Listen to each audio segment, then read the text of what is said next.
who in your infinite wisdom and providential goodness has appointed the offices of rulers and councils for the welfare of society and the just government of man. We beseech you to behold with your abundant favor us, your servants, whom you have been pleased to call to the performance of such important trust in this country. Let your blessings descend upon us here in council assembled, and grant that we may, as in your presence, treat and consider all matters that shall come under our deliberation in so just and faithful a manner to promote your honor and glory, and to advance the interests you have committed to our charge. All which we ask in the name and for the sake of our Lord and Savior Jesus Christ. Amen.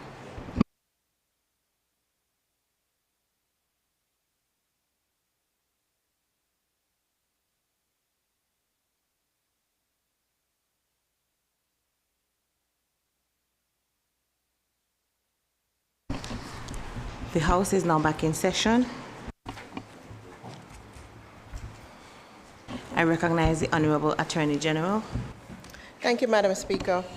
Madam Speaker, I rise to move a motion for the second reading of the bill, shortly entitled Elections Amendment Bill 2024. Madam Speaker, the Elections Act, Cap 104, outlines the processes for conduct of elections on Montserrat. The Election Act provides that a person being nominated as a candidate to stand for general elections must pay a deposit. The deposit from candidates was last reviewed in 2023. Since that time, the cost of administering general elections has increased and is expected to increase even further as Montserrat, through the work of the Electoral Commission, considers the introduction of more advanced technology to increase the efficiency of administering general elections. Madam Speaker, the recommendation for an increase in the deposit and the making of the deposit non-refundable was submitted by an Electoral Reform Commission, and the Electoral Commission, having considered the recommendation, has proposed adjustments to the provisions of the Election Act in relation to the deposit. The amendment, or this amendment bill, seeks to give effect to that. Clause 3 of the amendment amends Section 25 of the Act by changing the amount to be paid as deposit from $500 to $1,000. This amendment means that a candidate for election shall deposit with the returning officer on or before the day of his nomination the sum of $1,000. Clause 4 of the bill amends Section 26 of the Act by providing that a deposit made under Section 25 is non-refundable.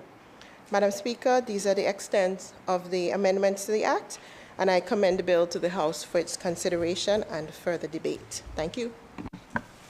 I recognize the Honorable Financial Secretary. Thank you, Madam Speaker. Madam Speaker, I rise to second the motion for the second reading of the Elections Amendment Bill 2024. The House is now open for debate on the amendments to the Elections Amendment Bill 2024.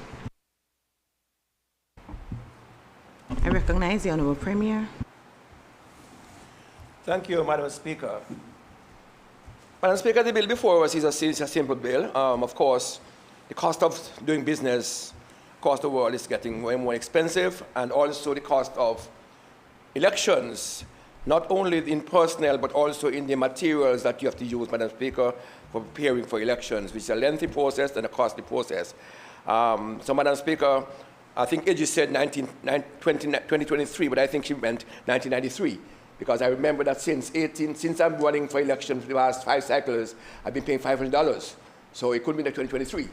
Just a matter of correction, I believe, because I've paid $500 since 2006 until last year. So, however, Madam Speaker, the cost of election is very expensive. And of course, I think that I thought people we have to think seriously whether we are serious about elections by putting our names forward. We can't just be playing games with elections in Montserrat. And so I think that the $1,000 is in order. We realize that you cannot you don't want to use finance as a means of depriving people of the franchise to run as a candidate. But at the same time, Madam Speaker, we have to be reasonable in our operations. And I think that the $1,000 is a reasonable fee, non-refundable fee, and I support the bill, Madam Speaker. Thank you.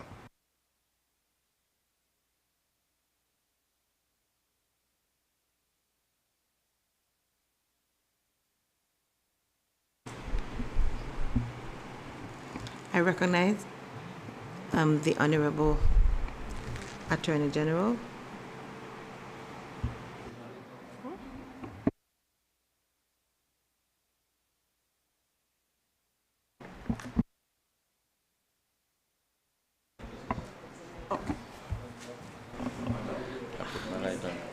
My light is on. Are you deferring to the Honorable Member? Milady, Madam Speaker, if other members want to contribute on the bill, I don't have an objection. I thought no one else was contributing given the delay. Thank you. Thank you. I recognize the Honorable Member, the Opposition, Mr. Romeo. Thank you, Madam Speaker. Madam Speaker, like the Honourable Premier, I do welcome amendments that improve the way we conduct elections. And I am quite sure that this recommendation was intended to make some improvement. However, I have to ask a question. Clearly, things have gotten expensive. But is this a revenue gaining initiative? Is it that, or is it to discourage persons from running? I know things have gotten more expensive, but the question of the fact that those who run for elections also have to raise monies for their campaign, is this the time to actually increase it? My simple question, is this the time? Sure, it's been 500 for a long time, but is this the time to raise it, is my question. And is it meant to increase the amount of funds that we have to run the elections? If 30 people run, 9 will win, 21 would lose. Some of the 21 would not get 1/8 of the votes as they should. For them to forfeit their deposit, how much really would you gain by increasing it? That's my question. I don't see really that I should raise any other question but that. Is this the time to do it? Is it to raise funds to carry the cost of elections? Because this amount will not be much when you calculate it. Just a question. Thank you, Madam Speaker. I recognize the Honorable Leader of the Opposition. Thank you, Madam Speaker. Madam Speaker, whereas the particular issue on the table is the raising of the registration fee, equally important, since that we're dealing with a bill, that is election bill,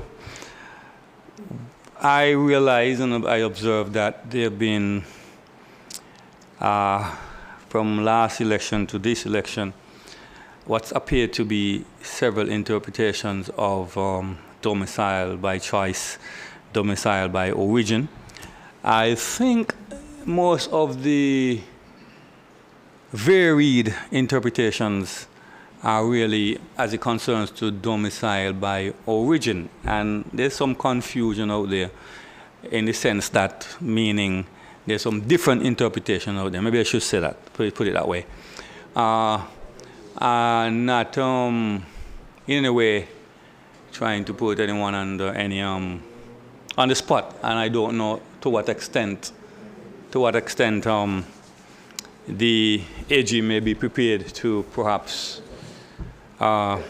speak to that. But it's an election bill, and an election bill, we are within our rights to discuss aspects of the election bill, and I would insist that we should never leave the public in any confusion or with any varied levels of interpretations, and is always wise to give the explanation for the public. We have an opportunity here, given that we're discussing the election bill, and I am not the expert here, so I imagine that the AG may wish to give some explanation. So it's clarified. It's clarified for the different persons who have different interpretations. The last thing you wish to do, given it's such an important franchise that one has to exercise, is for people to be in confusion. Thank you.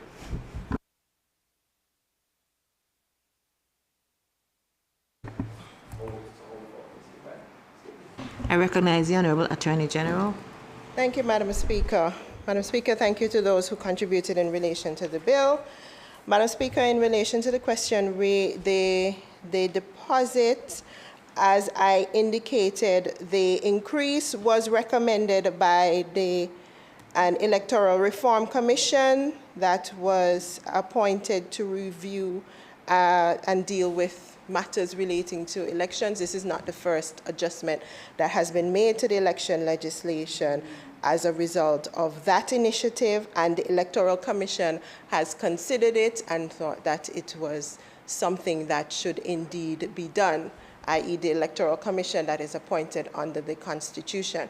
So that is the rationale behind it. In terms of anything else, I am not in a position to speak to that.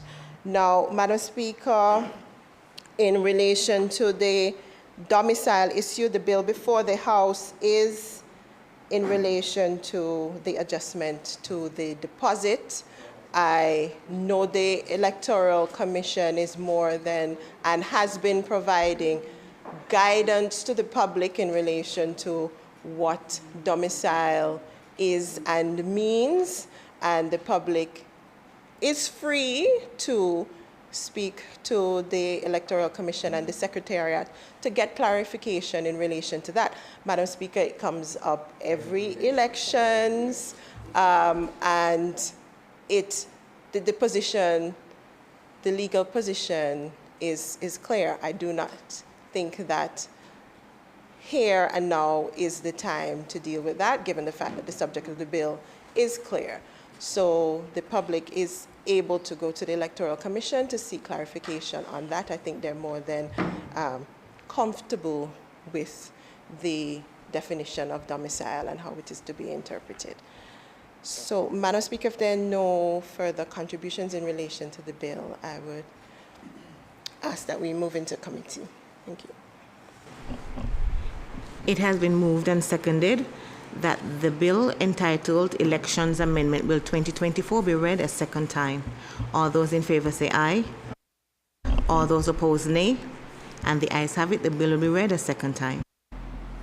Elections Amendment Bill 2024. We'll now go into committee stage to consider the bill in more details.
Honorable Attorney General.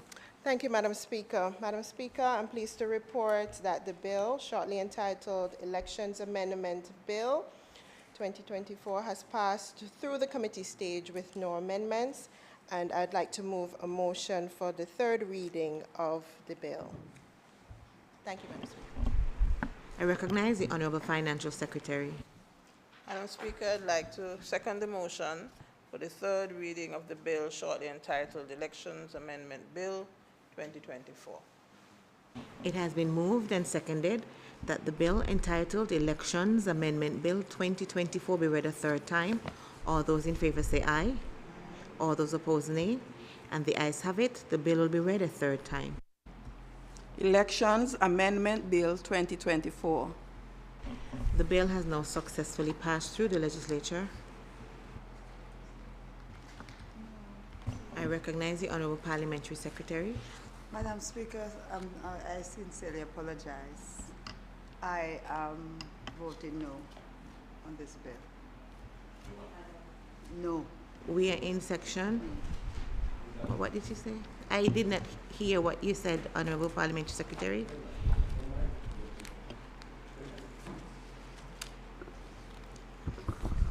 And we're not in committee anymore. We're back in session.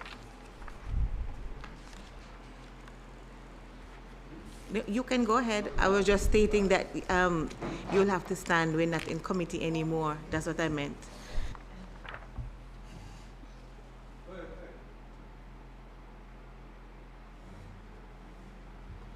Madam Speaker, I want to be registered as nay on this bill. The Elections Committee for the voting. Okay, so the vote has already gone through.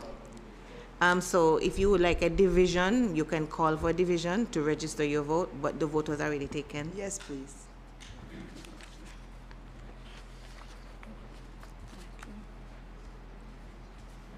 Honorable Premier.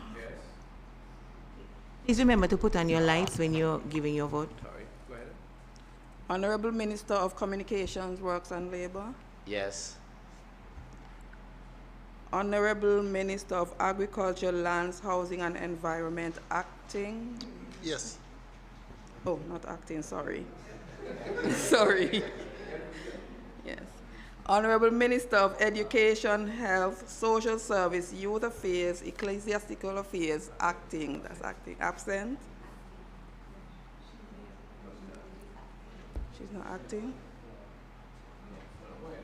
Absent. Honorable Parliamentary Secretary. I vote nay.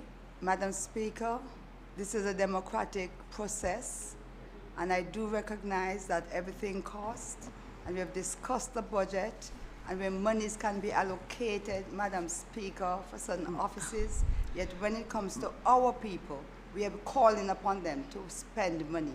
Madam Speaker, this is a difficult economic time, and I do not want to deprive any man or woman. There's a point of order. What's your point of order, Honorable Minister? Point of order, Madam Speaker, there's a yes or no vote, there's no debate.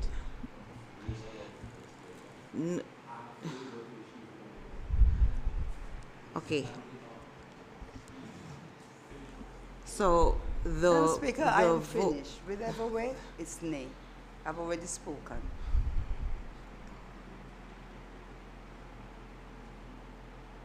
Okay, so, go ahead. Honorable Attorney General. Yes. Honorable Financial Secretary. Yes. Honorable Leader of the Opposition. Yeah.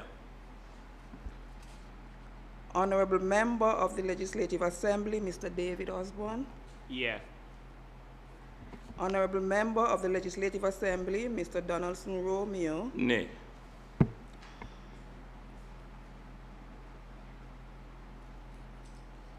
Honorable Member of the Honorable Hogan is absent. Yes. So we have 1, 2, 3, 6, 7. Madam Speaker, we have 7 ayes and 2 noes. Okay, so the ayes have it with 7 ayes and 2 noes.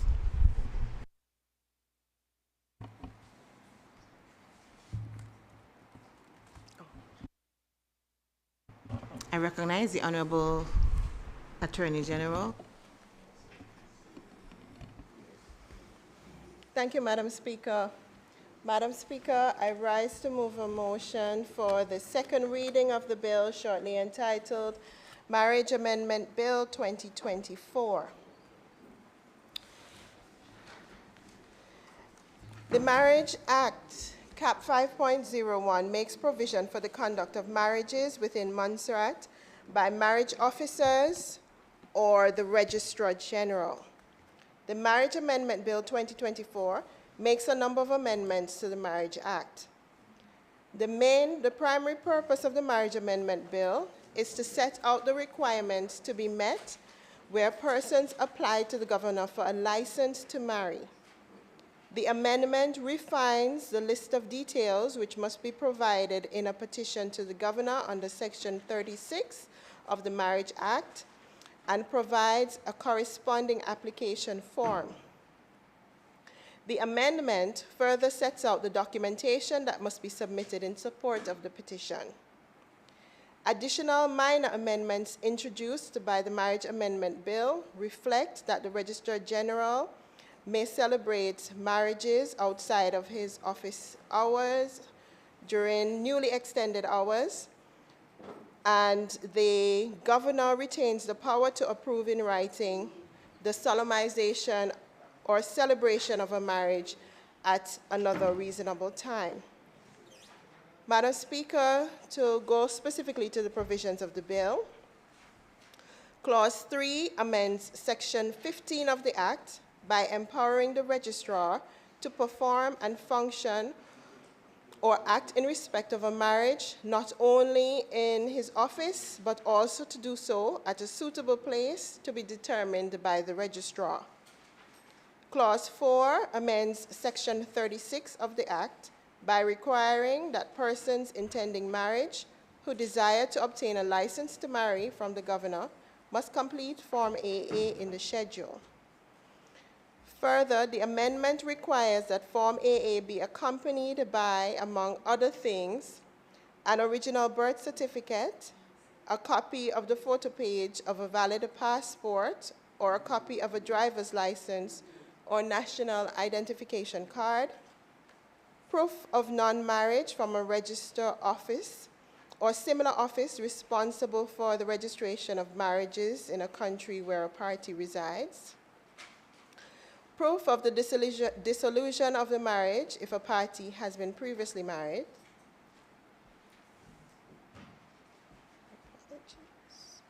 a sworn statement that a party believes that there is no impediment of kindred or alliance or any other lawful cause to prevent the proposed marriage, notarized parental consent if the party is under the age of 18 years and is not a widow or a widower, and the receipt evidencing payment for the requisite license. Clause 5, Madam Speaker, amends Section 46 of the Act by increasing the hours within which the registrar may celebrate a marriage. Previously, Section 46 provided that the registrar may celebrate a marriage between 8 a.m. and 3 p.m.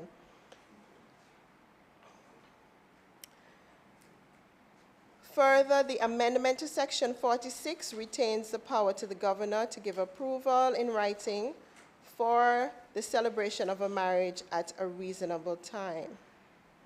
Clause 6 amends Section 47 of the Act by repealing and replacing the section. The substance of the section remains the same, save for formatting adjustments to clarify that no religious service shall be used at a marriage celebrated by the Registrar General, whether celebrated in his office or at another place. Religious services are conducted by marriage officers appointed under the Marriage Act.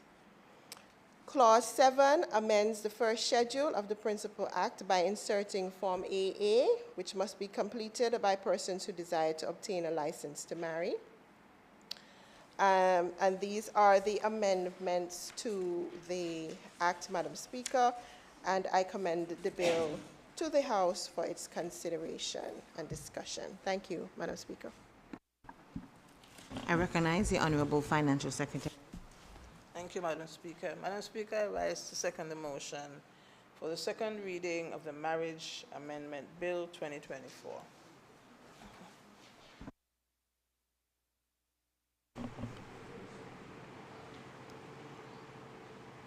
The floor is now open for debate on the Marriage Amendment Bill 2024.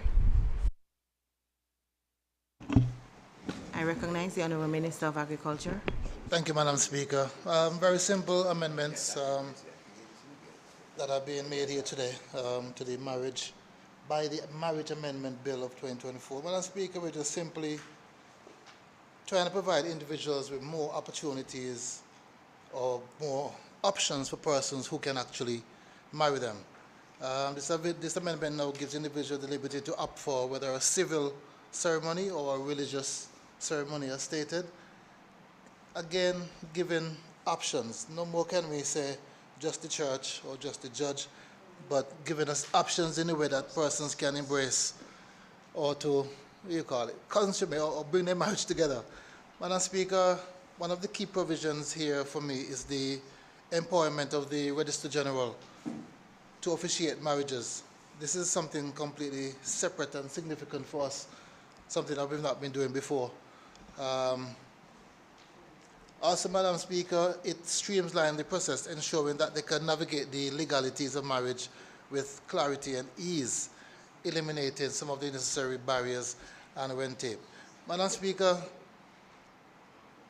it's a step in the right direction. I mean, giving some persons the ability to choose which way they decide to get married. And I support the bill in full, Madam Speaker.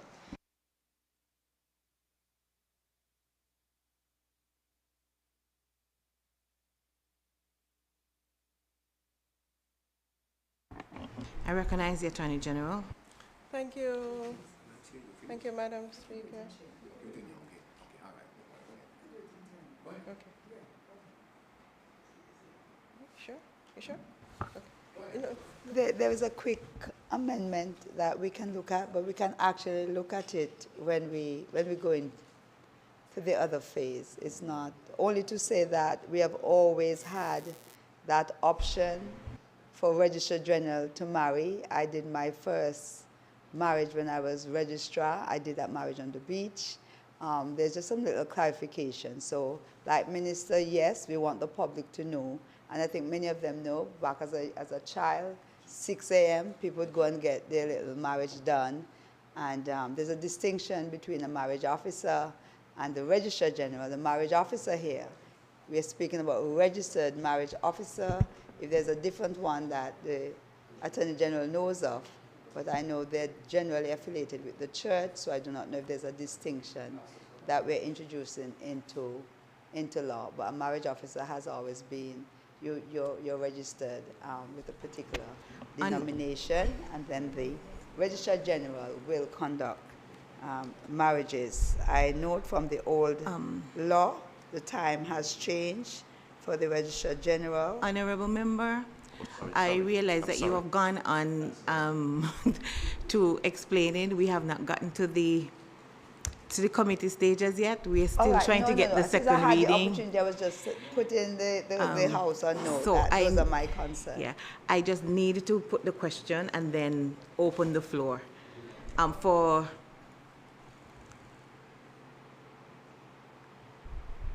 So, do you want to comment on the bill? Yes, yeah. But this is not the time. For procedural purposes, I need to put the question and then open the floor for the discussion.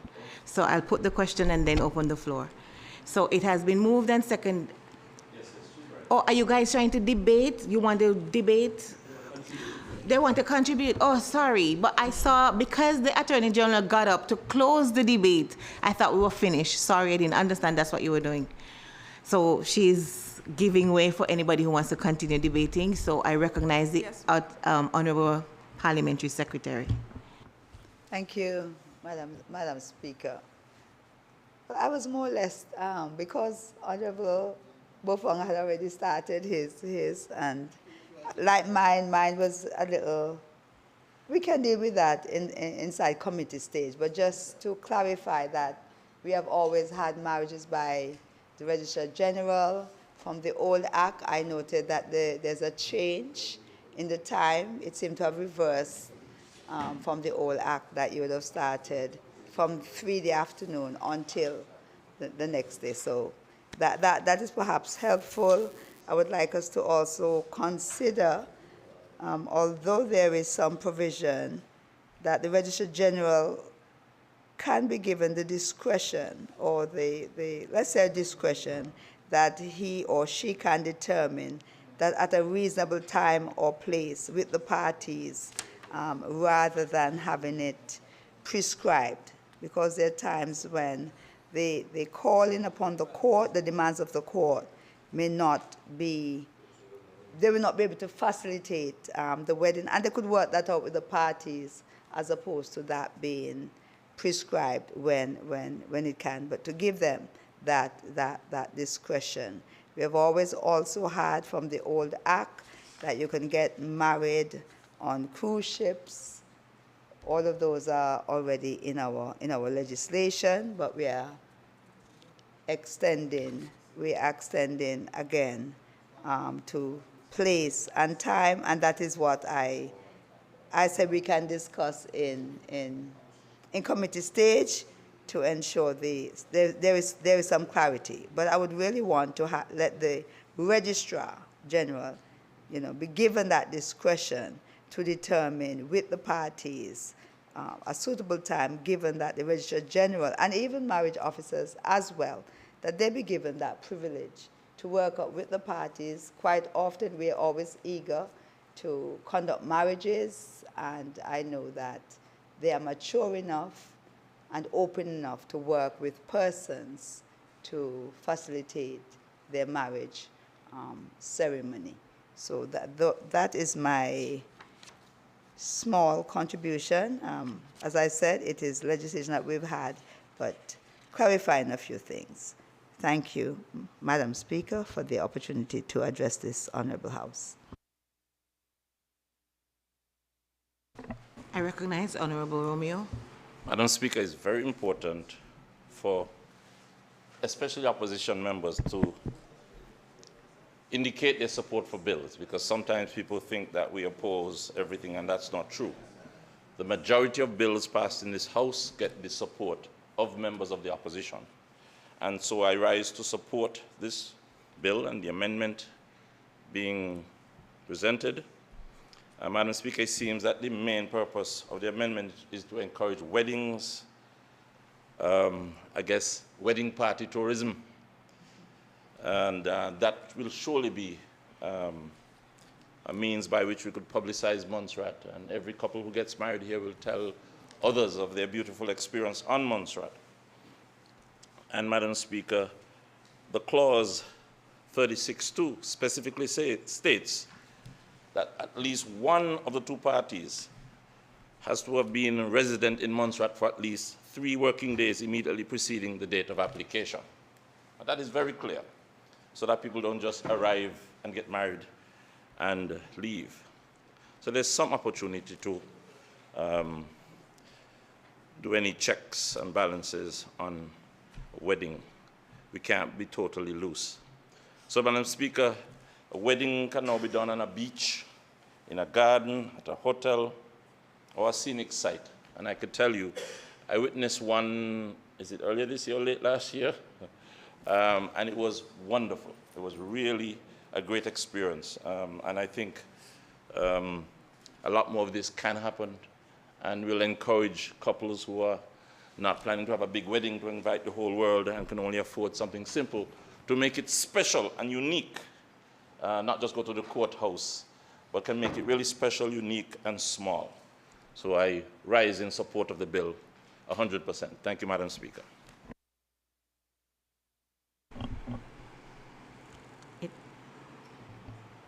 I recognize Honorable Mr. Osborne. Honorable Osborne. Yes, Madam Speaker, I rise in support of this bill because, Madam Speaker, in lieu of the times that are actually happening all over the world, the people getting married, as the Honorable Romeo said, now we can have a wedding on the beach and etc. And I know a lot of persons through the other islands have been getting married in different places, which it's good for the tourism and everything there, because I know Montserratians have left and gone to Tortola and had a marriage on the beach. So Madam Speaker, what I'm saying is that I'm happy about all of this, and it will also help to encourage or increase tourism or visitors to Montserrat in these kind of cases. So I'm happy with us joining the time of things that are happening throughout the world. So, Madam Speaker, I do support this bill, and that's it.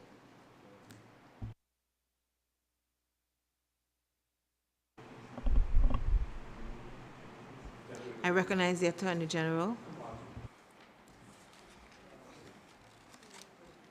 Thank you, Madam Speaker, and thank you to those who contributed in relation to the bill.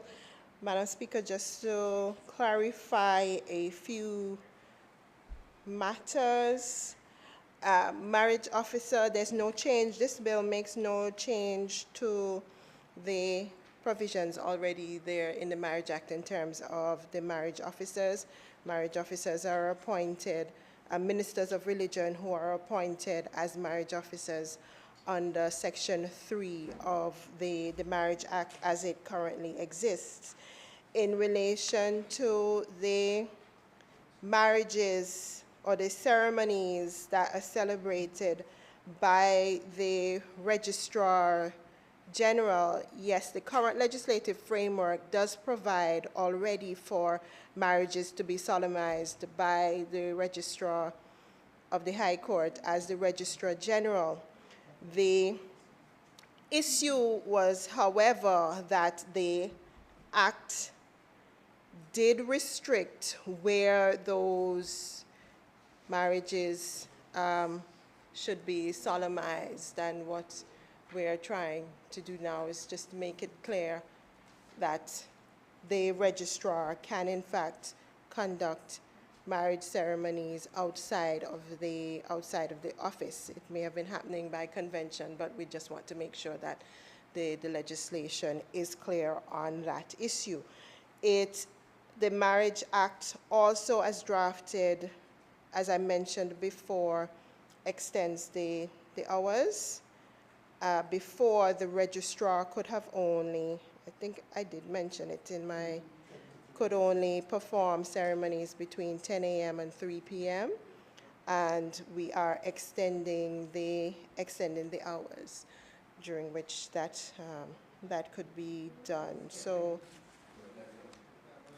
that is, so Madam Speaker, I'd request that we go into committee to discuss the bill in detail. It has been moved and seconded that the bill shortly entitled Marriage Amendment Bill 2024 be read a second time. All those in favor say aye. Aye. All those opposed nay. And the ayes have it. The bill will be read a second time. Marriage Amendment Bill 2024. The House will now go into committee to consider the bill in more details.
House is now back in session. I recognize the Attorney General.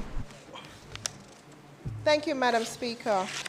Madam Speaker, I'm pleased to report that the bill has successfully passed through committee stage with 2 minor amendments. In Clause 5 of the bill, which amends Section 46 of the Act, the hours during which the Registrar General can celebrate a marriage has been adjusted from 8 a.m. and 4 p.m. Monday to Friday. It has been adjusted to 6 a.m. and 8 p.m. Sunday to Saturday. And a consequential amendment has been made to subsection 2 of section 46, just to include B in the provision that allows celebration of a marriage at another reasonable time. Madam Speaker, I would now like to move a motion for the third reading of the Marriage Amendment Bill 2024. I recognize the Honorable Financial Secretary. Thank you, Madam Speaker. I'd like to second the motion for the third reading of the bill shortly entitled Marriage Amendment Bill 2024. Just before I put the question, since we have a number of bills to vote on, I just wanted to clarify something on voting. At a division, that is Standing Orders 45, for Division 45-6, which states any member at a division who's voting in the minority who desires to have his reasons recorded for so voting shall state such desires forthwith, and his reasons shall be recorded either at that or the following meeting of the council. So just wanted to clarify that. If somebody votes in the minority, they do have the option to state their reasons for voting in the minority. So as we move forward, we can keep that in mind. So it has been moved and seconded that the bill shortly entitled Marriage Amendment Bill 2024 be read a third time. All those in favor say aye. All those opposed, nay. And the ayes have it. The bill will be read a third time. Marriage Amendment Bill 2024. The bill has now successfully passed through the legislature. I recognize the Honorable Attorney General. Thank you, Madam Speaker. Madam Speaker, I rise to move a motion for the second reading of the bill shortly entitled National Audit Office Bill 2024.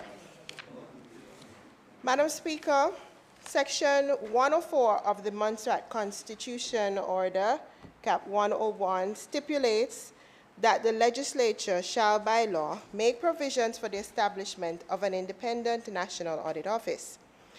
Since the Constitution came into force in September 2011, there have been numerous attempts to have a national audit office bill approved by the Assembly without success. Madam Speaker, it is hoped that all of the issues have now been resolved and that the National Audit Office bill before the House can be approved. It is a constitutional requirement that the office is established by statute. Therefore, the bill is to be enacted, but the National Audit Office will remain part of the Government of Montserrat structure. Madam Speaker, to go specifically to the provisions of the bill, the National Part 1 of the bill deals with the preliminary issues, clauses 1 to 3. Clause 1 provides for the short title and commencement, and it allows the bill to come into force by order on a date appointed by the governor. And Clause 2 sets out the interpretation clause of the bill. Clause 3 provides that the act binds the Crown. Part 2 of the bill speaks to the National Audit Office itself, and it covers clauses 4 to 6. The National Audit Office is established under Clause 4. It provides that the National Audit Office consists of the Auditor General as head of the National Audit Office and staff appointed by the governor who shall be public officers. Clause 5 provides that the governor shall appoint staff to the extent that is reasonable and necessary to enable the performance of the functions conferred on the Auditor General by the Constitution, by this Act, or any other law.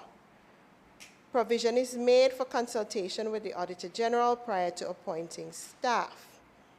Clause 5.3 provides that directions to staff relating to performance of the Auditor General's functions may only be given by the Auditor General or a member of staff authorized by the Auditor General to give directions.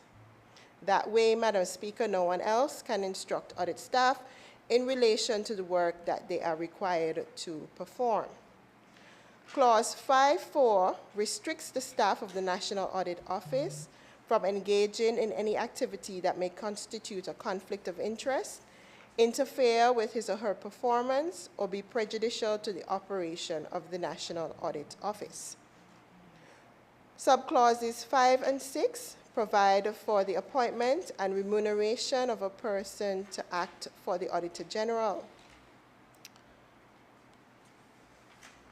Madam Speaker, Clause 6 of the bill provides that the Auditor General is required to submit a budget for the National Audit Office to the Minister responsible for Finance, and a copy of that budget is to be submitted to the Public Accounts Committee, and this should be done at least 5 months before the end of each financial year.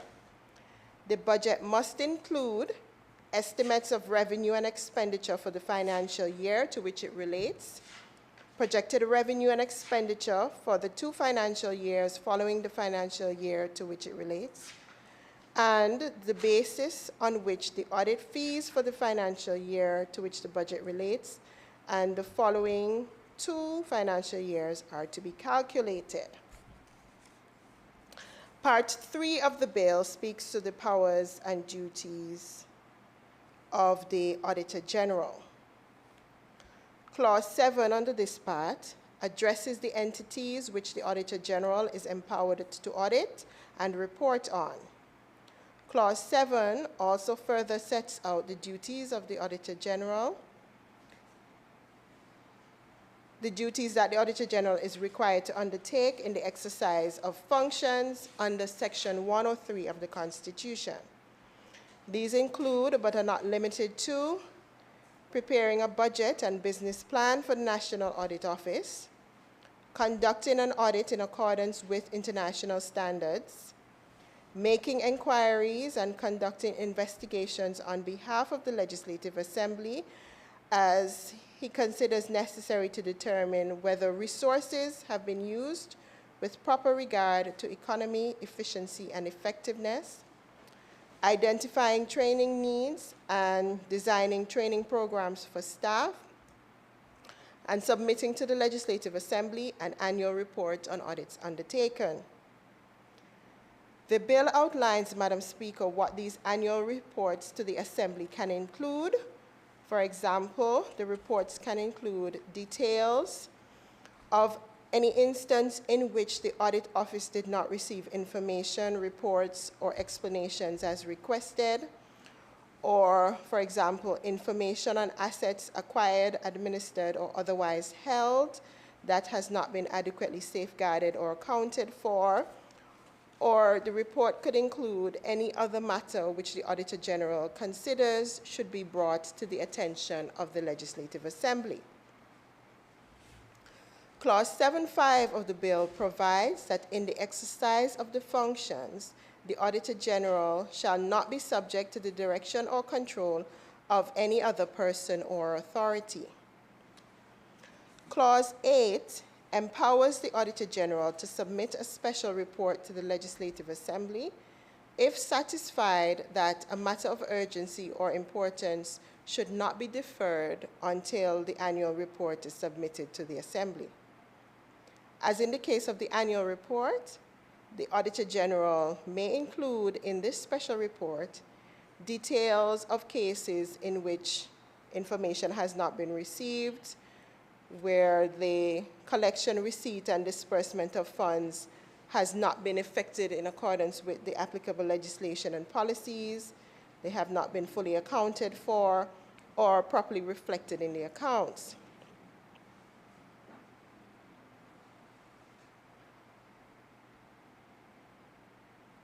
This special report can also include recommendations on accounting or management control systems, including systems designated to ensure economy, efficiency, and effectiveness as it relates to revenue disbursements, the preservation or use of assets, or the determination of liabilities. Clause 9 of the bill empowers the Auditor General to delegate functions, powers, and duties to a member of staff. In this regard, the Auditor General may delegate any powers and functions except the power to certify and report on public accounts to the Legislative Assembly. Any delegation that is made by the Auditor General must be in writing. It is revocable at any time, and the delegation does not prevent the Auditor General from exercising those powers.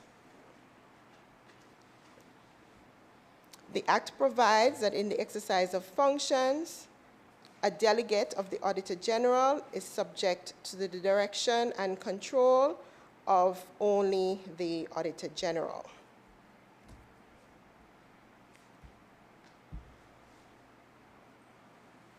Clause 10 of the bill empowers the Auditor General to contract external support to assist in the conduct of audits. And under Clause 11, if the Auditor General is empowered under any legislation to audit the accounts of an organization, the Auditor General may charge a fee for the audit of the accounts of the organization. Fees charged by the Auditor General must be reasonable and must be paid into the consolidated fund. Clause 12 addresses the response to audit reports, and it provides for audit reports to be submitted to the appropriate minister and entities that are the subject of the audit. This clause also mandates the audited entity to provide responses to the relevant minister and the Auditor General on the audit report and the recommendations made therein. The Auditor General is required to follow up on recommendations set out in the audit report and report on the results to the Public Accounts Committee.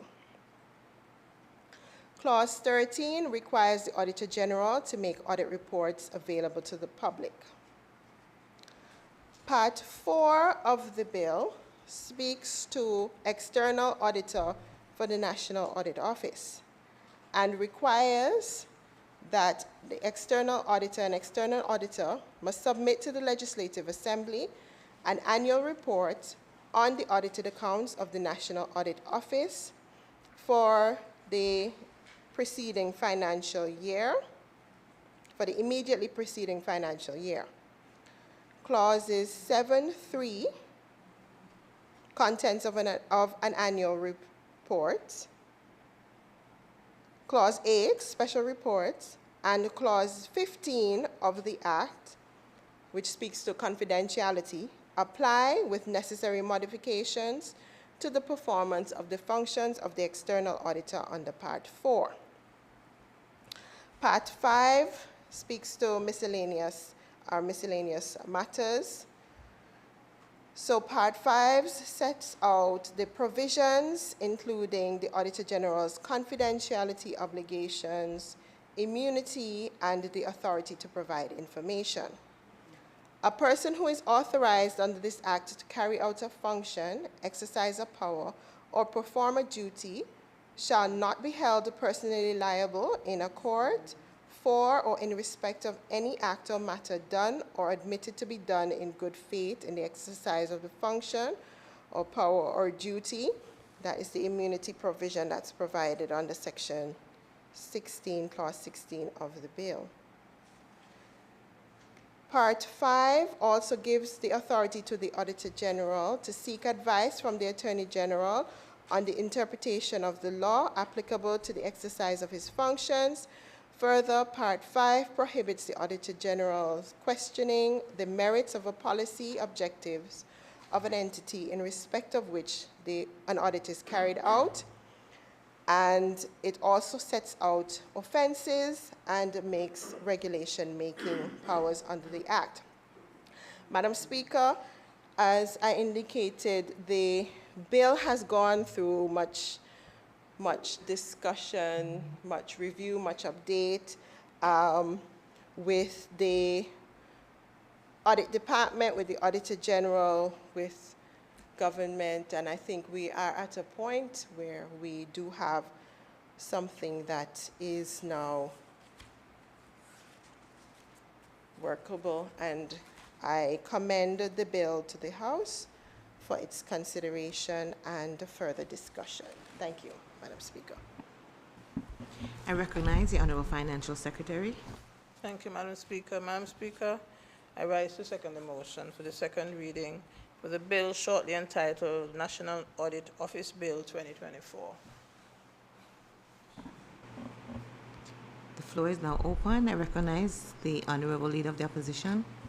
Thank you, Madam Speaker. Madam Speaker, I realize that this bill has come to the House several times, and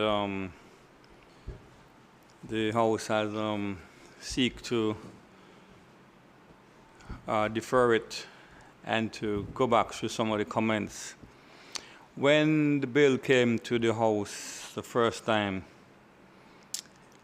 the idea from the government was to make the National Audit Office independent.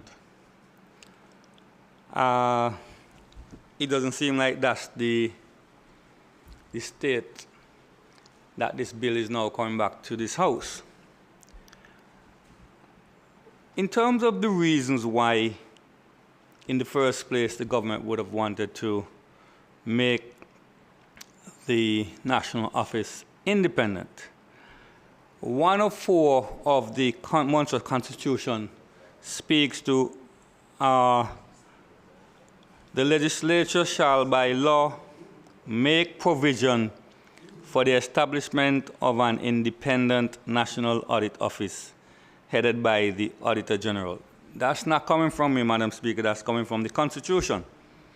So if that is coming from the Constitution, and we are here in the legislature, and the Constitution is saying that the legislature shall by law make provision for the establishment of an independent National Audit Office headed by the Auditor General. Why is it then that the bill is now coming in this form where the legislator is not acting in line with the Constitution, but instead contrary to the Constitution? So I'm pretty much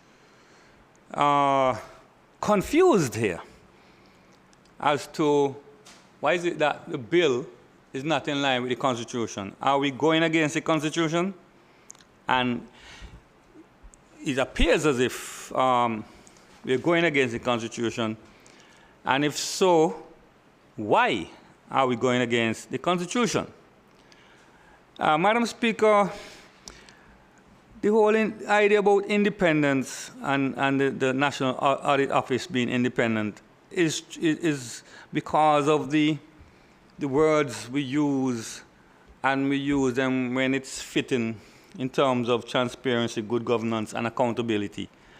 But now that we have the opportunity as a legislature to bring or to follow in line with the Constitution and keep true to our word, I'm seeing the law coming back in a form where the government have decided that they no longer want to follow the Constitution and make the National Audit Office independent.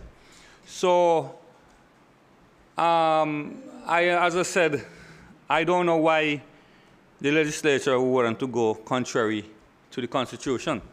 And as I said, originally when the bill first came to the House, that's what came to us, that it is the intention of the government to make the National Audit Office independent as in line with the Constitution. Now we are here as a legislature, and before us is the bill which is going contrary to 104 of the Montserrat Constitution.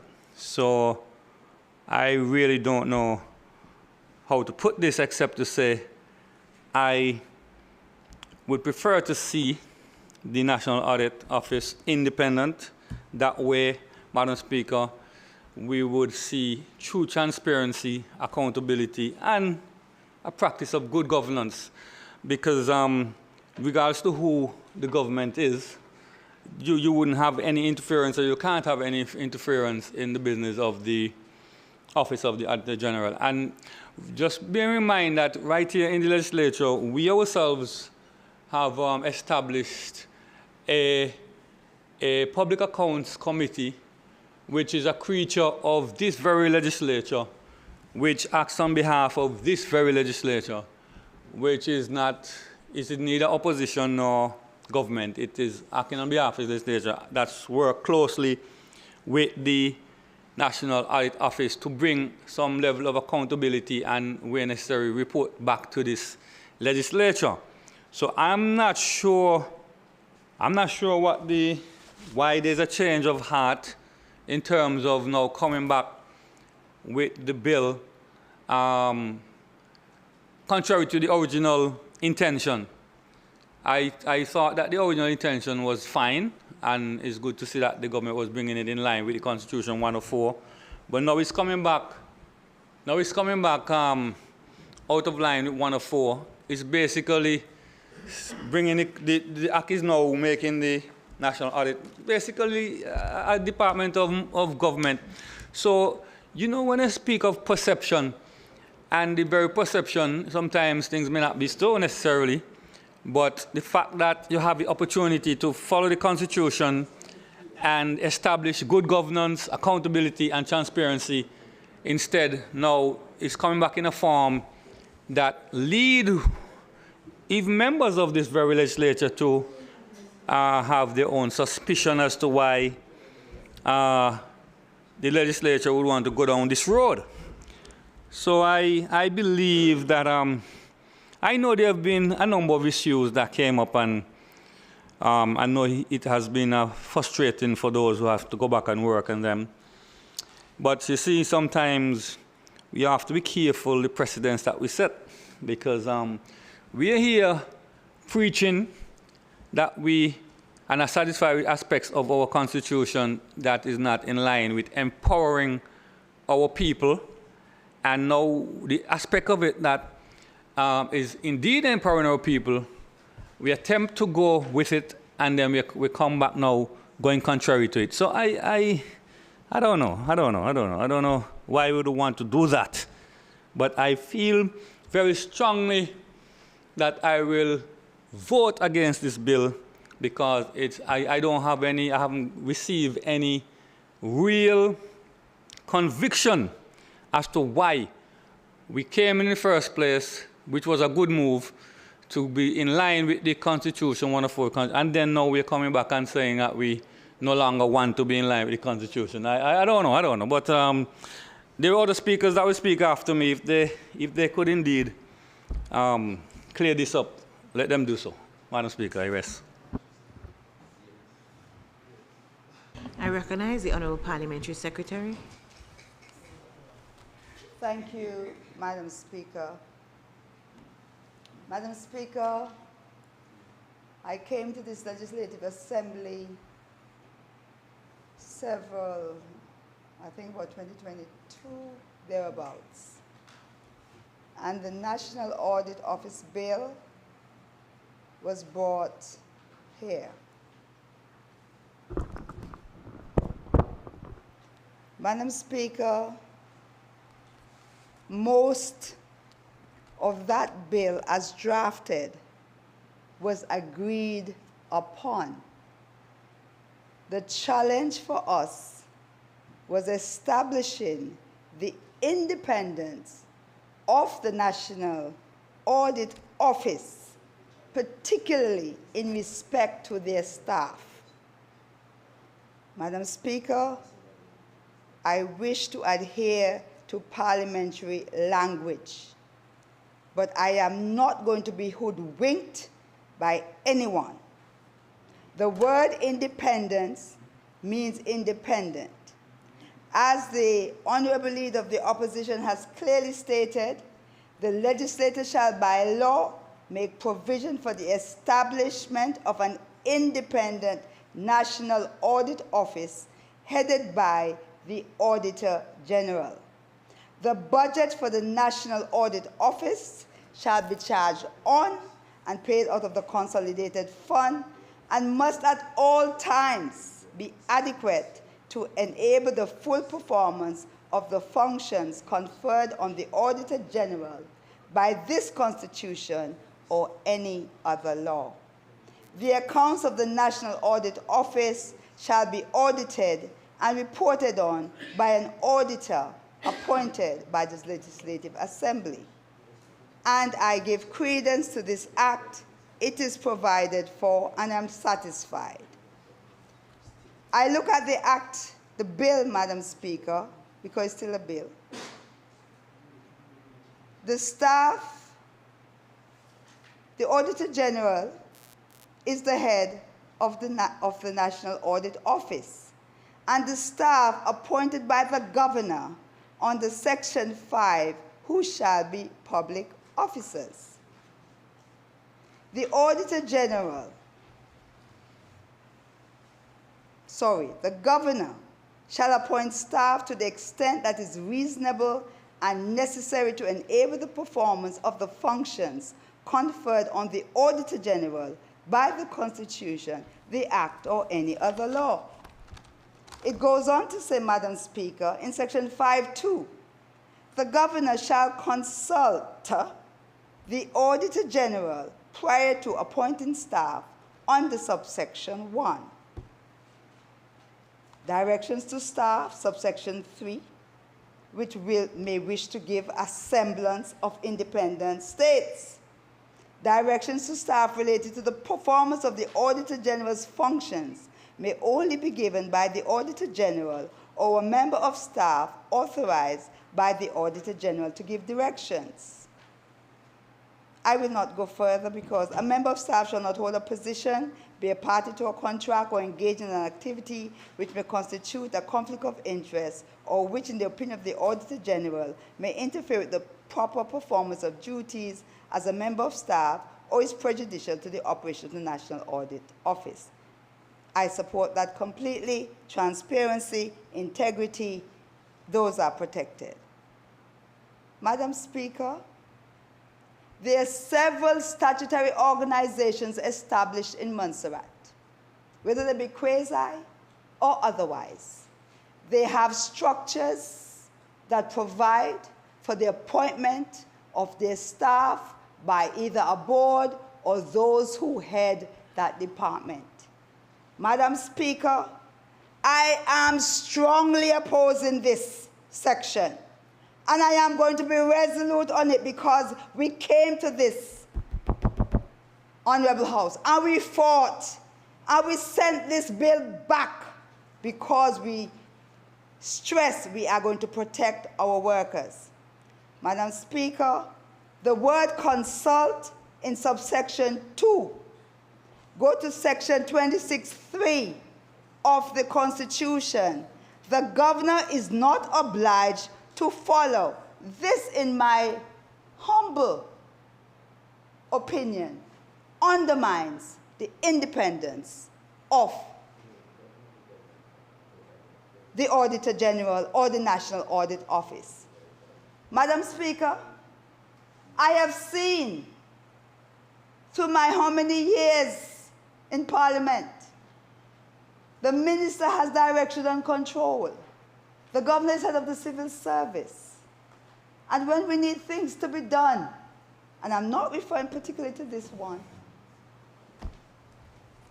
because you're the head of the civil service, and you have certain powers under the Constitution, you can circumvent. Even cabinet makes decisions, and because you carry that cap, it is circumvented. Madam Speaker,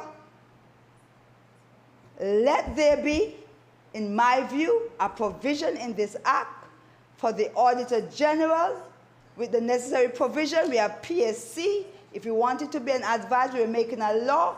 We can put in the necessary provisions to establish the independence of this organization. Madam Speaker, the Auditor General has to go to various offices. We have seen under the PAC the fight we had because we decided we wanted, Madam Speaker, to look into what was happening, into our huge sums of money that is being allocated by this honorable House. Madam Speaker, I am not going to wait until dark night to stomp my toe. What I could see now with sunshine, I am going to oppose. We fought in this House, and I'm surprised that this bill is back. 2 members, I believe, of staff, I stand to be corrected, are pensionable, permanent and pensionable. The rest, Madam Speaker, are contractual. What is going to happen to my people? Madam Speaker, I believe it's a standing order. And you know, Honorable House, and Madam Speaker, I always seek to follow my standing orders. And Madam Speaker, they say, Madam Speaker, when a matter is before the court, some people want to know why we don't want to talk about the police. It says when it's before the court, you do not speak. Madam Speaker, I have seen what have happened with the police force. I am not going to stand here today and allow my National Audit Office to go down that road, Madam Speaker. Madam Speaker, it has been told to ministers, let me do my job. Madam Speaker, it was said, those that them fight for themselves. I am not going to allow them to have to go and fight for themselves. This, Madam Speaker, for me, I am sorry, I'm saying it up front. I cannot support it in the current form that it has appeared. Independence means independence.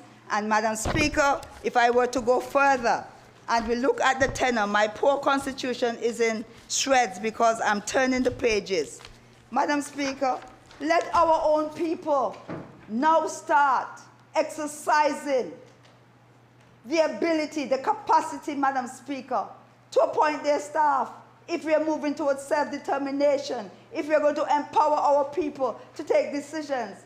And Madam Speaker, this honorable House has never reached barrenness or childbearing age. So if the Auditor General we find is not acting correctly, we simply come and change the legislation. Moreover, there is provision in this very act, Madam Speaker, to remove the Auditor General. So if the staff, Madam Speaker, are not treated fairly and we find that the Auditor General is acting high-handedly, we can certainly ask, Madam Speaker, or seek the proper measures or the process for the removal of the Auditor General. Madam Speaker, the Governor, acting after consultation with the Public Accounts Committee of the Legislative Assembly, shall appoint a person to act as Auditor General if the Auditor General is temporarily absent from Montserrat. So there's, again, provision for us to be a part of this. I also want to highlight that the Auditor General is an officer of this honorable House and should be recognized as such. Madam Speaker,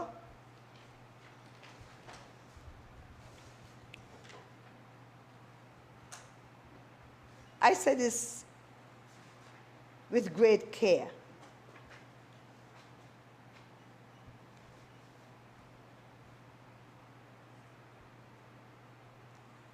And I say it with great care that, Madam Speaker, there are times, and perhaps if we put the necessary resources for the Legislative Assembly, because she's an officer, that she can have recourse to legal advice. But Madam Speaker, sometimes she's dealing with all forms of offices, and I want to ensure that she has the resources, Madam Speaker, if she wishes to seek legal advice on other matters, that she can do so, because that is the independence that we are speaking about. Let us be truly independent if we are talking about independence. And I do not think that if it's in the Constitution, the drafters of the Constitution were sleeping at that time. The fact that the word independent was inserted is instructive and must be maintained at every level of this organization. If it's the first time that we're going to test it, let us test it. And if we need to come back, we shall come back. I've been saying it, and I'm going to say it again. I know what regulations do. I fully understand the convenience, Madam Speaker. You don't want to come to the House all the time to amend. But, Madam Speaker, I'm going to reiterate what I've been saying, that regulations acting on the advice of Cabinet and after consultation with the National Audit Office may make regulation for the better carrying out of this Act. Madam Speaker, I am not supporting that at all. Any regulations to act with that independent office, let it come to this House to be dealt with. Let us keep it independent. I'm very sorry, but I'm not sorry. I'm not sorry. I am convicted on this matter. And I'm really surprised, given the fight that we had in here, united, standing for the staff. I know it is not in the exact form, but this form that is in, Madam Speaker, does not guarantee me, I'm not convinced, I'm not satisfied that the office of the Auditor General will be maintained. And I reiterate, there are many statutory bodies around that hire their own staff, and I see no reason why the Auditor General is not given that privilege and that honor.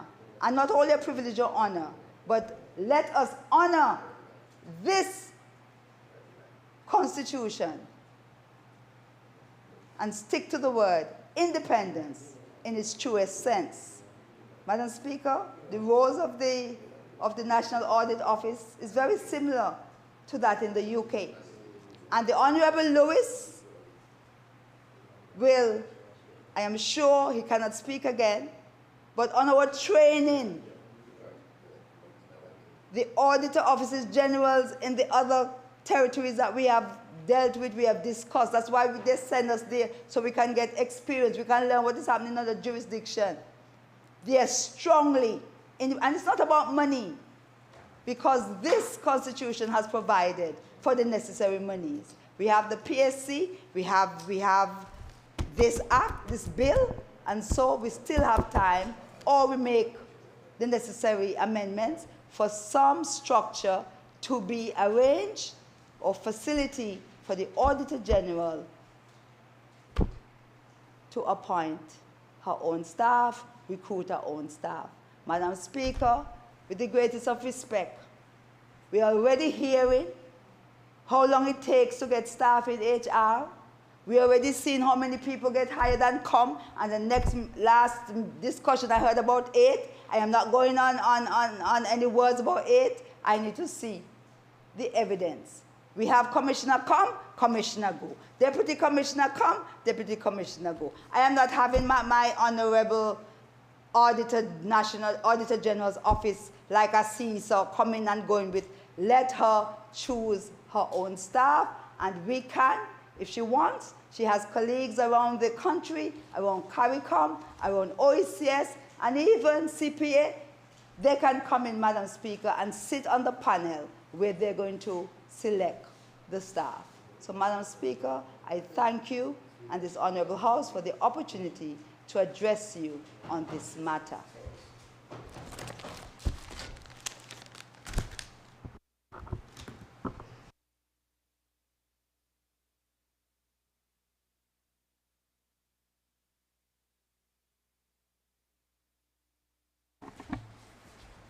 I recognize the Honorable Attorney General. Thank you, Madam Speaker. Madam Speaker, please, some guidance. The Honorable Attorney General is on the floor. Madam, you may continue. Madam Speaker, please. No, it is important that everybody contributes on the bill, but Madam Speaker, you have said many times, somebody's finished, there's a delay. What is the issue? I would appreciate everybody to say something in relation to the bills. It's important that it be discussed, yes, but if it is no one is contributing in relation to the bill, which I presumed, I waited a few seconds for persons to intervene. So I don't have an issue in person speaking on the bills, but please, you have mentioned it before, we've said it in here before. There's no reason to wait to see, well, who is going to speak. So I will cede if there are other persons who wish to speak on the bill, because it is important that we speak on the bills. But I don't understand the delays and then taking an objection when I put my light on to proceed with the bill. So I will cede, Madam Speaker, to whosoever else wants to contribute in relation to the bill. Your concerns are duly noted, Honorable Attorney General, and yes, I have spoken on this matter several times within the House, that we are here to debate, and the floor is open. Once it's open, the debate should flow, and we shouldn't wait until the person who is closing the bill gets up to then decide we need to speak. And so I hope as we continue forward that people will put on their lights if they want to speak and not wait for somebody else. The Attorney General has humbly ceded to allow for those who want to speak on the bill to do so. So please, you may.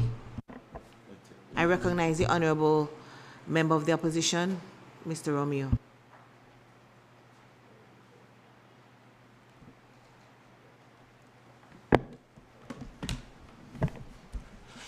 Thank you, Madam Speaker, and thank you, Honorable Attorney General, for allowing us to proceed with giving our comments. I must say, please understand, Madam Speaker, that after two speakers have gone before me, you make adjustments to what you're about to say, so as not to repeat. So I was making my adjustments, and I thought it was going to be a lively debate, but I'll present my piece. I would start, Madam Speaker, by thanking the government for listening to the concerns raised by the opposition nearly 2 years ago. We had a very lively debate over this same matter, and I must say I want to commend the Honourable Premier in particular for withdrawing the, the bill and allowing themselves time to make the corrections and come back. I must say Honourable Dorset has expressed some points that we in the opposition would be concerned about and concerned to support. Donald Lewis has touched on the main issue, which I will also speak to. I must say that Donald Dorset, I like the color of her hat. You know, I like the color, nearly orange. So, just for a light moment. Madam Speaker, this is a very important bill, and I'm also, again, wanting to emphasize that as the explanatory memo reads, about 14 years, it's about 14 years since the Constitution was passed. And we are finally now establishing the National Audit Office.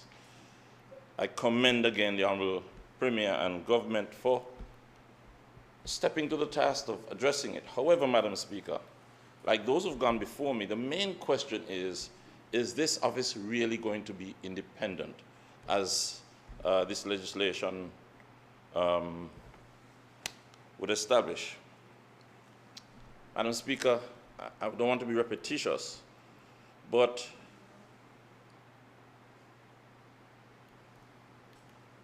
independent means that the relevant funding and resources that are provided for the National Audit Office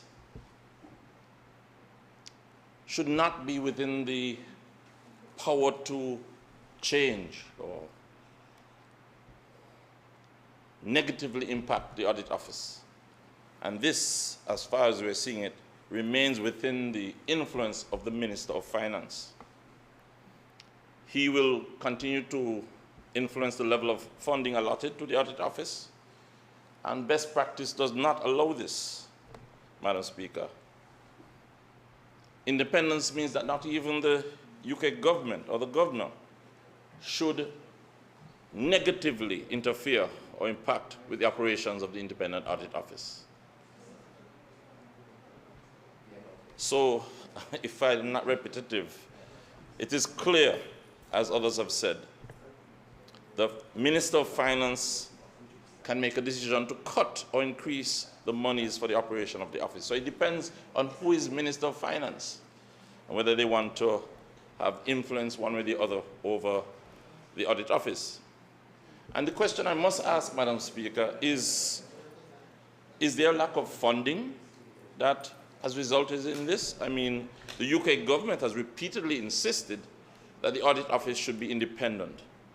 So that's a question that needs to be answered. Why would the cost of the National Audit Office become the deciding factor over whether we make a decision to comply with the Constitution? Madam Speaker, basically what one has said to me is that all that we're doing in that regard is changing the Office of the Auditor General by name to the National Audit Office by name, Madam Speaker. But the big question is whether we follow the Constitution or not. Madam Speaker, when the bill was raised over a year ago, the most contentious issue was, will those presently employed by the Audit Office be negatively impacted by being transferred from the present office to the independent National Office? That was a very contentious issue. And again, I commend the Minister of Finance and Government for considering that so seriously that we went back to come back and draft this. As it stands, they still remain part of the, they're still under, as he said, they're like a department of government with no significant change. For instance, Madam Speaker, the question was, for example, if a contract worker would have served almost 10 years, depending, of course, on that person's age, let's say nearly 60 years of age, would it make sense to change from being a contract worker or to start from zero as a permanent worker? That was one of the major questions asked. And it seems, as it stands, things remain the same, Madam Speaker. I don't want to belabor the point, Madam Speaker, but I would think that unless the Honorable Attorney General can demonstrate that this bill is in accordance with the Constitution, requiring the National Audit Office to be independent, as best practice requires, as this House agrees to, as the UK government has insisted on, unless we get that clarity today, I think we better go back and fix this bill and do the necessary. Is it money? Why not no change?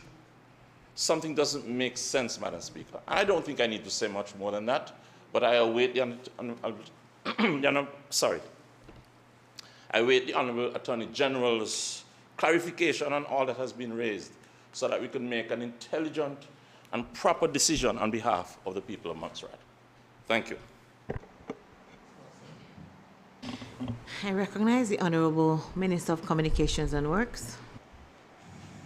Thank you, Madam Speaker. Madam Speaker, I listened to the submissions so far, the presenter and the two presenters that responded to the presentation, and I don't know how this worked, but it would seem this bill had come to the House, as was pointed out prior, and the House, to their debates, democratically as elected members didn't agree with certain provisions. The Attorney General Chambers went back, made other changes, and has brought it back to the House. With the interpretation of our changes, it seems that the House so far is not agreeing with those. So to me, Madam Speaker, it would seem prudent, since it doesn't appear that we agree with the changes, to withdraw the bill and to have a discussion internally again on what do we want to see in the bill, what do we mean by independence, what it is that we are seeking, so that we have clarity to come back here to this House and have the bill that we want. So I would recommend, Madam Speaker, and I would also recommend that, since the opposition keeps speaking about working together and how things should be done, to actually have a meeting where they can express their views of the changes, because sometimes it appears that they suggest changes, the changes are made, and then they come back and fight against the very same changes with the recommended. So it would be best if a committee is set up to deal with this bill. I would suggest the House set up a committee to deal with the bill, to come to the exact changes and recommendations that we want, so that when it comes back here, we're in agreement that this is the bill that we want, Madam Speaker. Okay, so according to standing orders, the person who presents the bill is the person to withdraw the bill. And so, Attorney General, it stands in your name. The bill stands in your name. I recognize the Honourable Premier. Thank you, Madam Speaker. Madam Speaker, I share the frustration by my colleague, Honourable Minister of Commerce and Works. I think we all kind of share the frustration, and his suggestion of a way out might be a way out, but I think it only on me to speak on it before we make a decision as to where we go. It seems to me, Madam Speaker, this bill has been in the making since 2012. And it came to the House, and the way it came to the House then, it was asking for a couple $1 million well to set up an independent audit office. It also wanted to be so independent that it reports directly to Parliament. That bill has been hanging around since then. It came to the House in 2012, it went back out, then we came back in, and it's been here back and forth. The question first, Madam Speaker, what do we mean by independent audit office? We have sought, since the last we met, to ask the UK what exactly they have in mind in relation to an independent office. We have sought assistance from other OTs as to how they operate. And may I say that there is none. There is none, Madam Speaker, that operates what we call an independent office. I don't know why we in the Constitution, because for me, Madam Speaker, the audit office as it is right now is independent of any political interference, independent of cabinet interference, independent of ministerial interference. The only person who speaks to the audit office is the PAC. The only group that can speak to the audit office is the PAC. They responsibly speak to one another, and the PAC makes recommendation, Chairman, on behalf of the PAC or on the Auditor General. So what exactly do we mean? Is it financial independence? Is it just independence to say that they do everything on their own? Madam Speaker, the PAC was asking, the audit office was asking for independence in terms of staffing, finances, IT system, the whole works. And government just could not afford to do that. We believe from our side that the audit office is independent. They made a report, they present to Parliament, we review it, we have no comments, they act independently of every and anybody. And for me, Madam Speaker, that is independence. I would have feared if the report was coming to me as Minister of Finance for any discretion before circulated. That doesn't happen. So, Madam Speaker, the members of this House came and said they wanted to know about the future of the staff. We fixed that because we are saying to them, your independence, your benefits remain the same, everything, that's it. Now, the question seems to be about who employ or recruits the staff. It has always been that the recruitment was done through the same process, where they were advertised to government and they were recruited and placed in the office, either on contract. What I do know is that those persons who are currently on PNP, permanent pension, their condition remains the same even on this bill. There's no change to those persons' condition of employment. They're pensionable, they have the medical scheme, they're entitled to their pensions, they're entitled to holidays. So there's no change to the persons who are employed on the PNP. The persons on a contract, we may decide that all staff in the audit office come on the PNP. The moment you do that, you're being under subjection to the mainline public service. You do not want to do that. And it's better for them to remain as contract workers. But the moment you employ them as mainstream public servants, then they have the ears of the deputy governor, they have all kinds of people. And you take away that level of independence that you're trying to achieve, Madam Speaker. What exactly are we talking about in terms of independence? Is it basically because you don't want them Cabinet doesn't agree on employment because we don't know anything about employment? The section which speaks to the governor, Section 5, speaks to the governor. And AG is the governor, not the governing cabinet. And is the governor. But the governor has always been, even now, is the deputy governor's office recruit public servants? So I don't know what is the fault. I thought that we would have made all the adjustments that members of parliament wanted to the bill, and we thought that we were satisfied the requirements. But it now seems as though the only outstanding things, the only thing seems to be the one about independence, of course, which is not independence. You can't get more independent than it is. They operate in their own office up there, for what I repeat myself, and they do everything independently of anybody in government. What else do we want? The area about who employ? Are you then asking us to set up a statutory body with everything? It's going to cost, and we may not be able to afford it, because they have to get subvention from government, independent or not. Independent or not, they'll have to get a subvention from government. Government will determine how much they can afford to give to the office. It's part of the government national budget. So even though they used to the office out there by itself, and they set a budget for 2 million, government will say we can only afford 1 million. That's all going to happen. So it's not going to be, I don't know what else we need. And Madam Speaker, and it's, to be honest, I'm really frustrated because this is about the 4th or 5th time that that's come to the House. And we really thought that we would have satisfied the requirements from the oppositions. We really thought so. But now it doesn't seem that way. I'm not clear on what they want. I recognize Honorable Osborne. Yeah.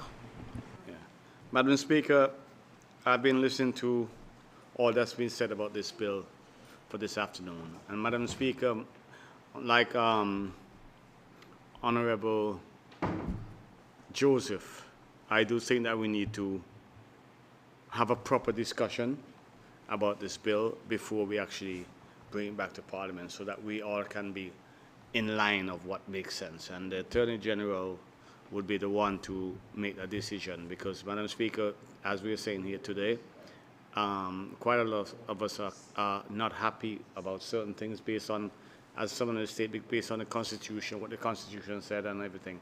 But, Madam Speaker, we have to not be fighting each other, because I think that we really need to work, as I said, work together to do what's best for the people of this country. So, Madam Speaker, I think we need to have a separate discussion at some time to make sure that when we come back here, Madam Speaker, next time, we're all on the same ground in making a decision what is best for this country and this bill, Madam Speaker.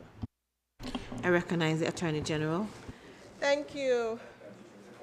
Thank you, Madam Speaker, and thank you to all who contributed in relation to the bill. Now, Madam Speaker, I am at a loss. Madam Speaker, the last time the National Audit Office bill was before this Assembly, the National Audit Office was being set up as a statutory body, and the provisions under the bill provided for a situation where the Auditor General would appoint staff, and it also made provisions for transitional provisions for secondment of the public officers who are currently in the audit department to be seconded into the statutory body of the National Audit Office for a certain amount of time. And it made provisions for that secondment period to be extended if the officer and the deputy governor basically agreed. And it also provided for a point at which those public officers who have been seconded to the statutory body can make a decision in terms of whether or not they want to resign from the public service, and whether or not so if they decided they did not want to resign from the public service, they can go back into the general public service, or they can join the National Audit Office statutory body entity. That was the bill that was before the House. The bill that was before the House, that's the only thing that has principally been changed between that bill and this bill. The concerns raised by this Honorable Assembly, Madam Speaker, at that point in time was what is going to happen to the public officers and their pensions, and what is going to happen when they decide to resign, what provisions are going to be in place under the statutory body to allow for them to have pension benefits. Those were the questions that this Honorable House raised in terms of what is going to happen to the staff. And yes, the staff are on contract, and suppose they want to join permanent and pensionable, how is that going to happen? What protections are there for the staff? And Madam Speaker, this Honorable Assembly asked for us to take the bill and to re-look at it in relation to that. Madam Speaker, so we have done so. I am surprised now that this Honorable House is now saying, oh, well, we have an issue with what is here. Now, Madam Speaker, independent, yes, the Constitution says that there should be an independent establishment of an independent National Audit Office headed by the Auditor General. Independent. The question is, what does independent mean? Based on the fact and the discussions that had been had, as I said, this is what, the fourth or fifth iteration that has been under consideration. As far as I can see, the last iteration that was before this Honorable Assembly, based on the discussions that have been coming out here, was independent. It was a statutory body. I don't see how, right? But that was objectionable. Madam Speaker, independent, and we have consulted on this, as the Premier said, with the UK Audit Office. We've consulted with other overseas territories on the question of independence. What does independence, for the purposes of a National Audit Office, the external audit function, what does it mean?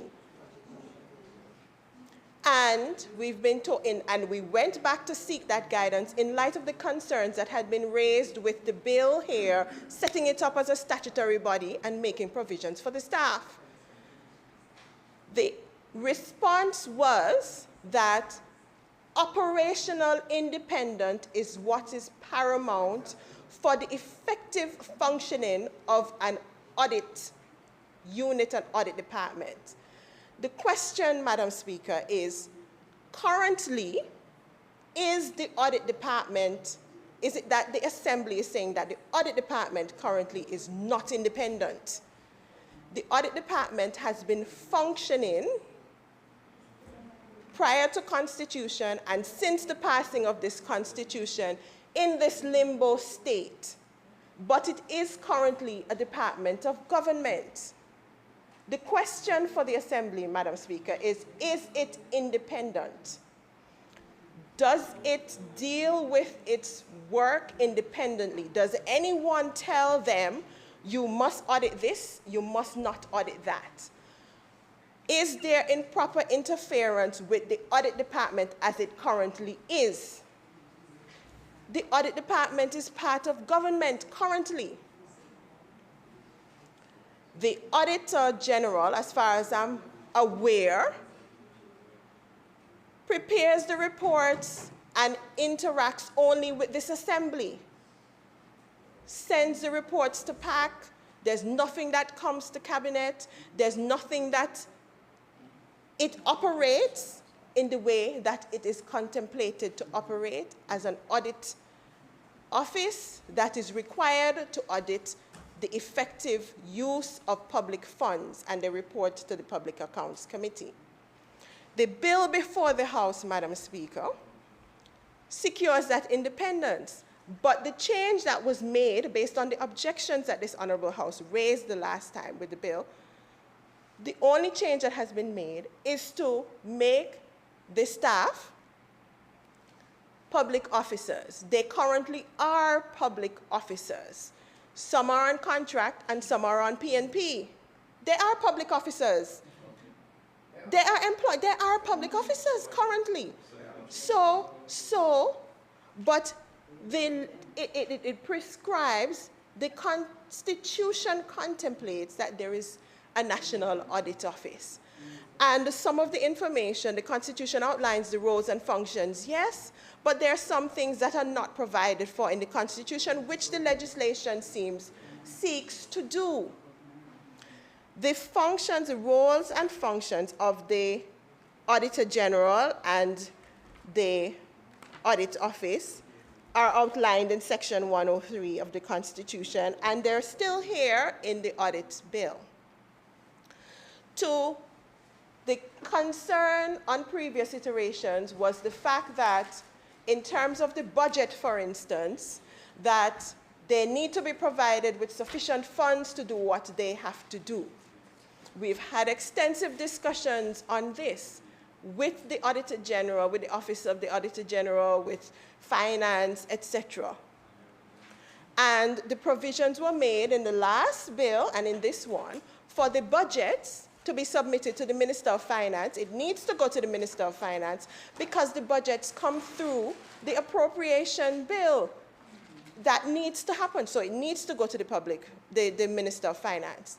But the bill also makes provisions for the budgets to be submitted to the Public Accounts Committee, because the Public Accounts Committee is part of the legislature that speaks to and would seek to ensure that the Legislative Assembly budgets and appropriates funds sufficient for the Auditor General, for the Office of the Auditor General. So it is, that safeguard is in there because it's expected that the Public Accounts Committee would question the Minister of Finance and say, well, why it is that the Audit Department has submitted a budget at this level, and this is what has been actually included in the appropriation bill. That is the purpose for that adjustment to be sent to, or for the budgets to be sent not only to the Minister of Finance, but also to the PAC, so that the Assembly is there in terms of discussions re the funding. Madam Speaker, independence also, it is a reality. Independence also does not necessarily mean financial independence. Even if it is a statutory body, it is wholly still and will wholly still be financially dependent on government. Madam Speaker, the judiciary is independent, but the remuneration that the judiciary gets is appropriated by each government that doesn't impact on the independence of the judiciary. How does the judiciary function? It functions independently. Yes, it gets the funds from government. We're part of the OACS Eastern Caribbean Supreme Court. Each government appropriates funds to fund the court, but that doesn't impact on the independence of the judiciary. So it cannot be that the issue or discussion here is financial independence, because it will never be financially independent even if it is a statutory body, right? But Madam Speaker, as far as I'm concerned, the bill that's before the House, it addresses all of the issues that this Assembly raised on the last occasion in terms of it's more than pellucidly clear that the Auditor General's staff, etc., are not subject to direction or control by anyone, just as it is now. No one can go into the office of go up to the Auditor General and say, well, Auditor General, you need to do this, you need to do that. Do not review this project, do not review that project. Nobody does that now.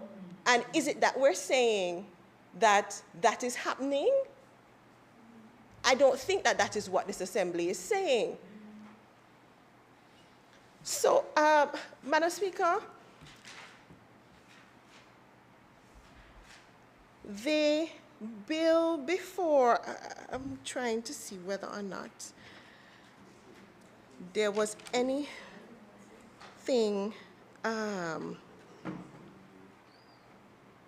raised.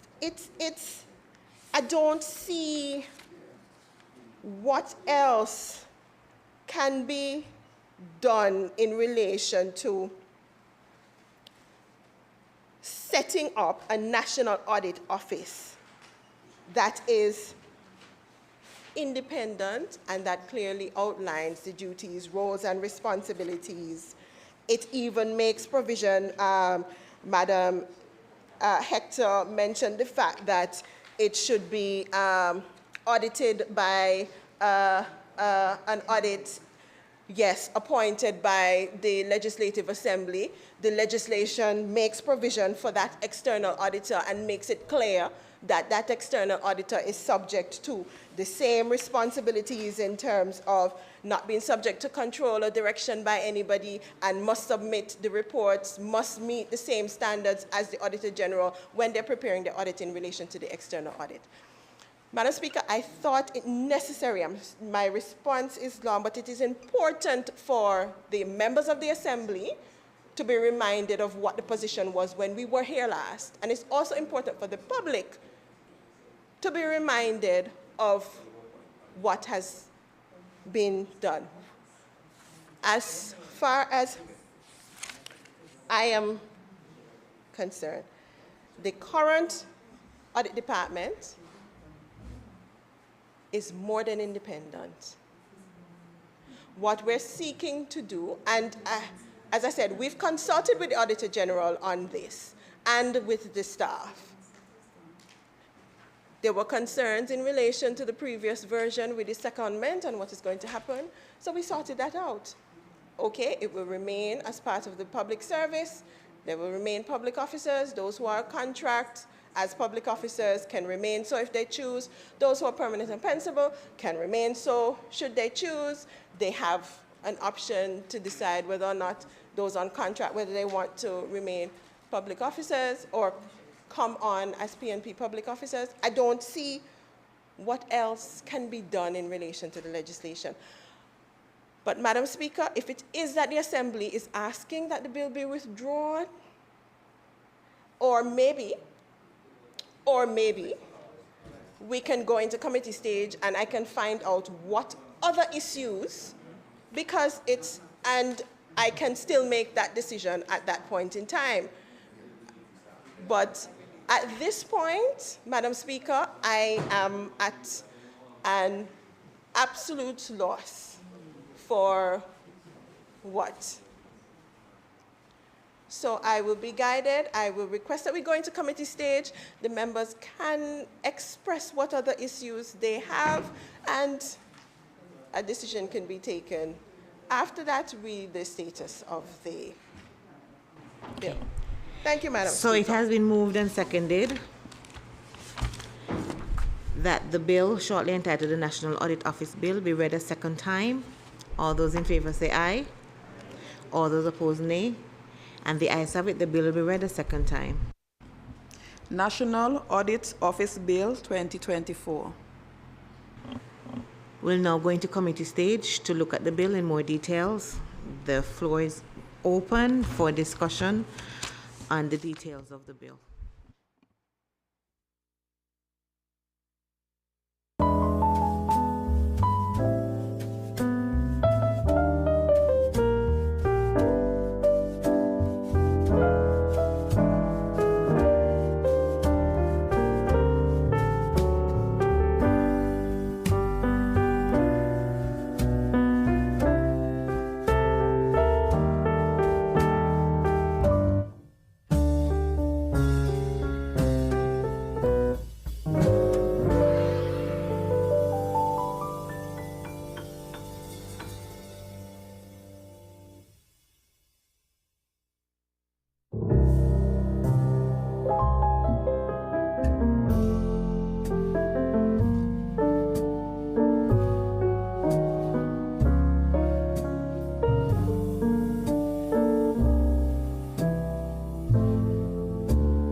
House is now back in session.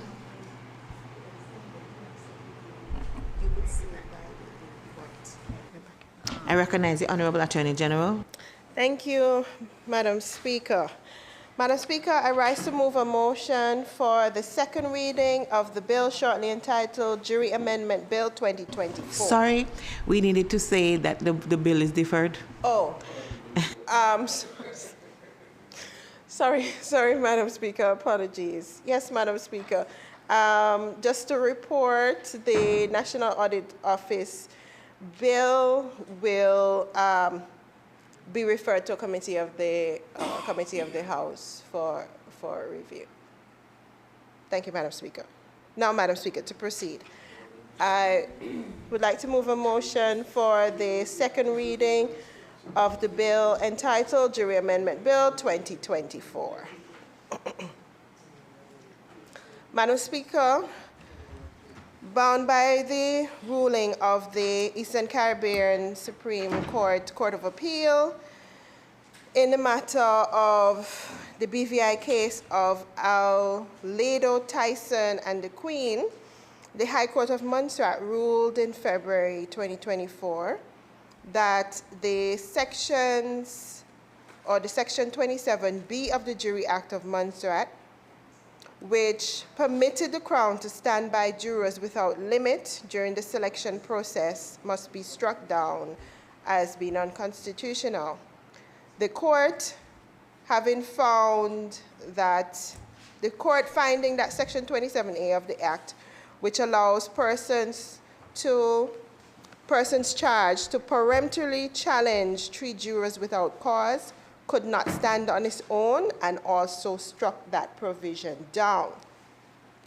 Madam Speaker, in light of the court's decision to strike down Sections 27A and B of the Jury Act, the matter needed to be rectified, and the purpose of this bill is to amend Section 27 of the Jury Act to address these issues. The bill, Madam Speaker, also seeks to amend Sections 2, 26, 28, and 29 of the Jury Act in order to account for the amendment that is being made to Section 27 of the Act.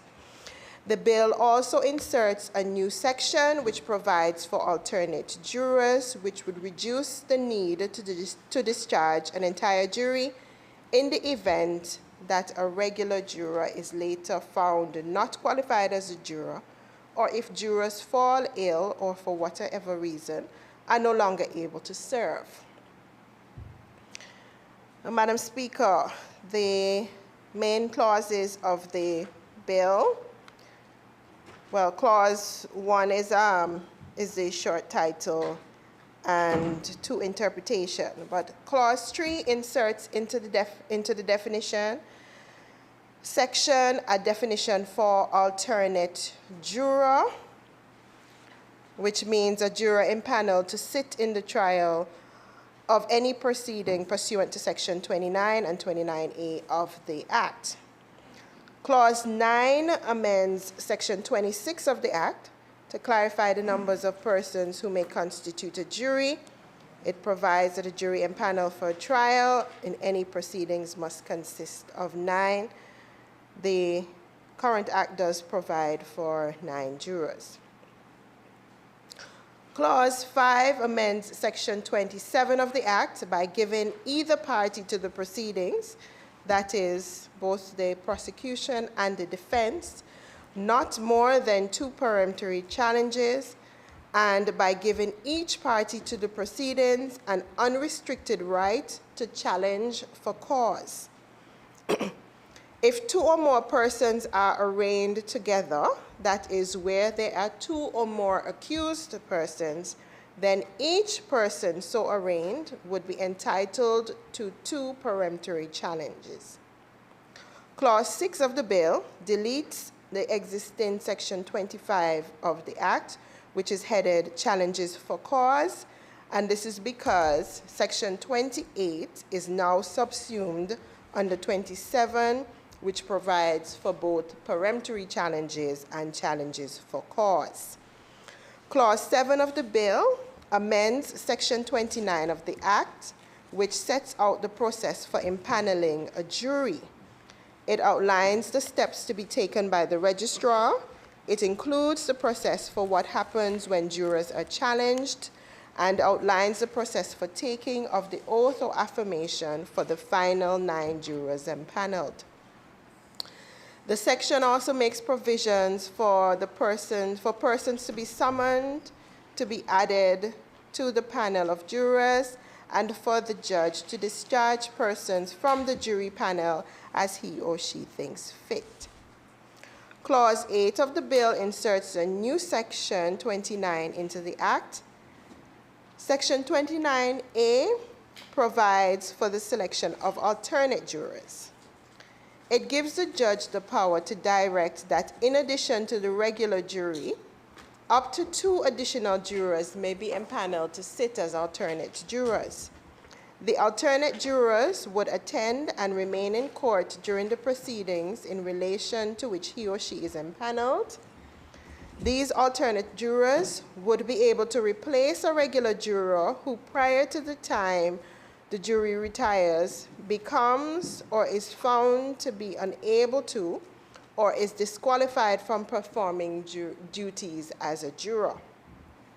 Madam Speaker, as mentioned before, the provisions for alternate jurors would reduce the need to discharge an entire jury in the event that a regular juror is later found not to qualify as a juror, or if a juror falls ill, or if for whatever reason they're no longer able to serve. These things tend to happen, particularly if there is a long trial.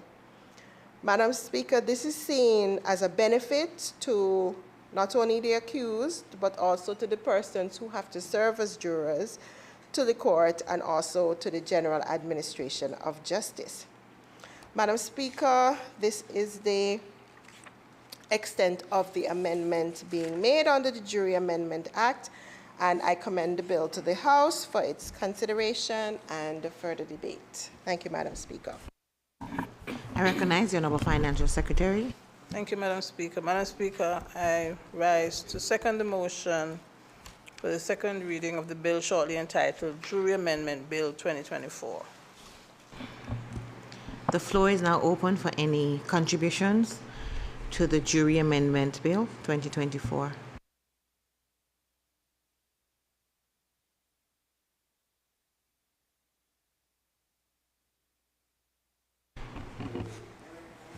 Attorney General. Thank you, Madam Speaker. Madam Speaker, in light of the fact that there are no interventions in relation to the amendment bill, I would like to request that we move into committee stage to discuss the bill in its details. Thank you. The House will now go into committee stage. Sorry. It has been moved and seconded that the bill shortly entitled the Jury Amendment Bill 2024 be read a second time. All those in favor say aye. All those opposed, nay. And the ayes have it. The bill will be read a second time. Jury Amendment Bill 2024. We'll now go into committee stage.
recognize the Honorable Attorney General. Thank you, Madam Speaker. Madam Speaker, I'm pleased to report that the bill has passed through committee stage without any amendments, and I would like to move a motion for the third reading of the bill shortly entitled Jury Amendment Bill 2024. Thank you, Madam Speaker. I recognize the Honorable Financial Secretary. Madam Speaker, I rise to second the motion for the third reading of the bill shortly entitled Jury Amendment Bill 2024. It has been moved and seconded that the bill shortly entitled Jury Amendment Bill 2024 be read a third time. All those in favor say aye. All those opposed, nay. And the ayes have it. The bill will be read a third time. Jury Amendment Bill 2024. The bill has now successfully passed through the Assembly. I recognize the Honorable Attorney General. Thank you, Madam Speaker. Madam Speaker, I rise to move a motion for the second reading of the bill shortly entitled Public Holidays Bill 2024. Madam Speaker, the purpose of the Public Holidays Act is to designate public holidays in Montserrat and to conduct business and to regulate the conduct of business during public holidays and for related matters. The Public Holidays Bill will repeal and replace the existing Public Holidays Act, Cap 6.09.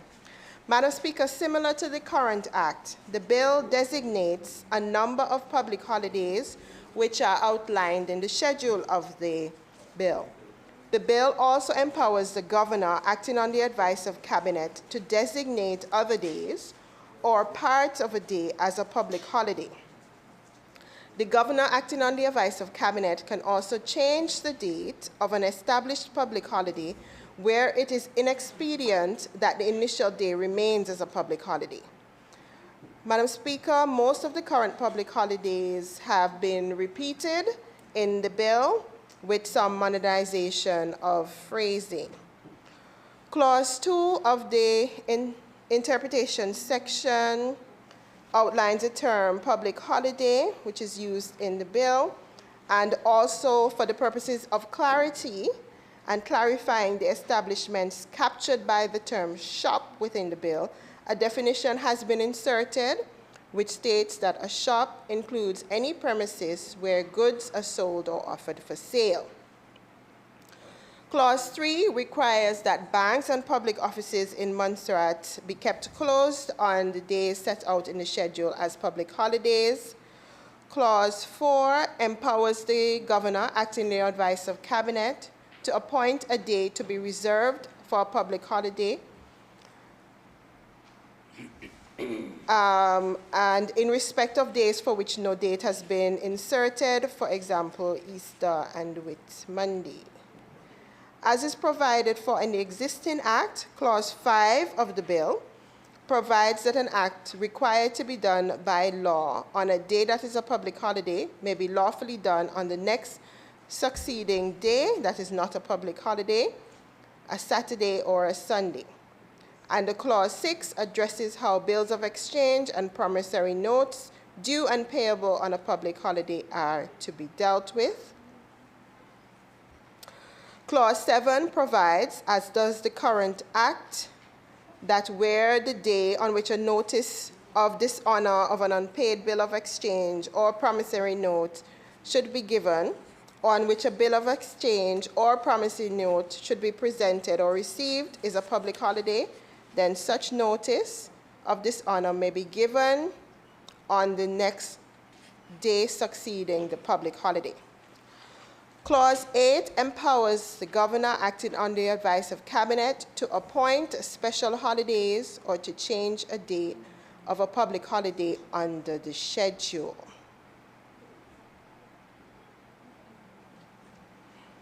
Where a public holiday coincides with another public holiday or falls on a Saturday or Sunday, the next succeeding day that is not a public holiday or Saturday or Sunday is a public holiday. This is addressed in Clause 9 of the bill and accords to what currently exists in the Public Holiday Act. Madam Speaker, under the current Act, there is a lack of clarity as to what establishments can be open on a public holiday.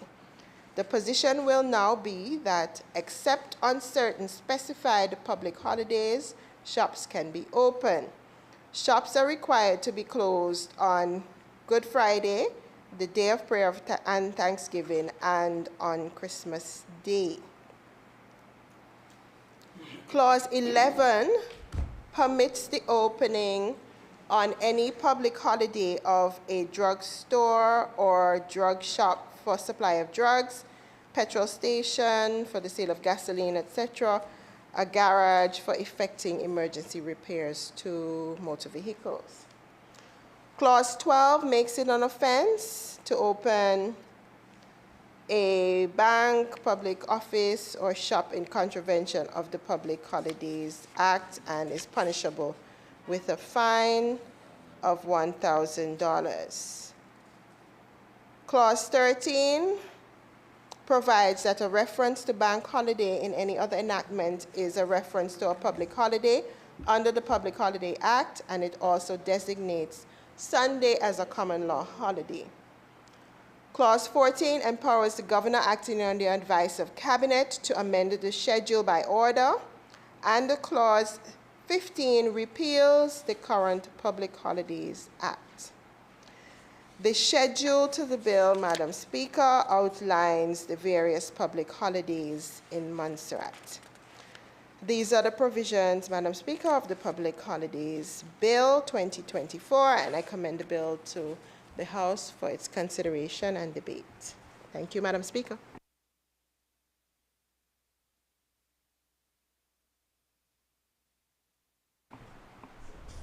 I recognize the Honourable Premier. Seconded. Madam Speaker, I rise to second the motion for the second reading of the bill entitled Public Holidays Bill 2024. And while I'm on my feet, Madam Speaker, permit me to speak briefly to the bill.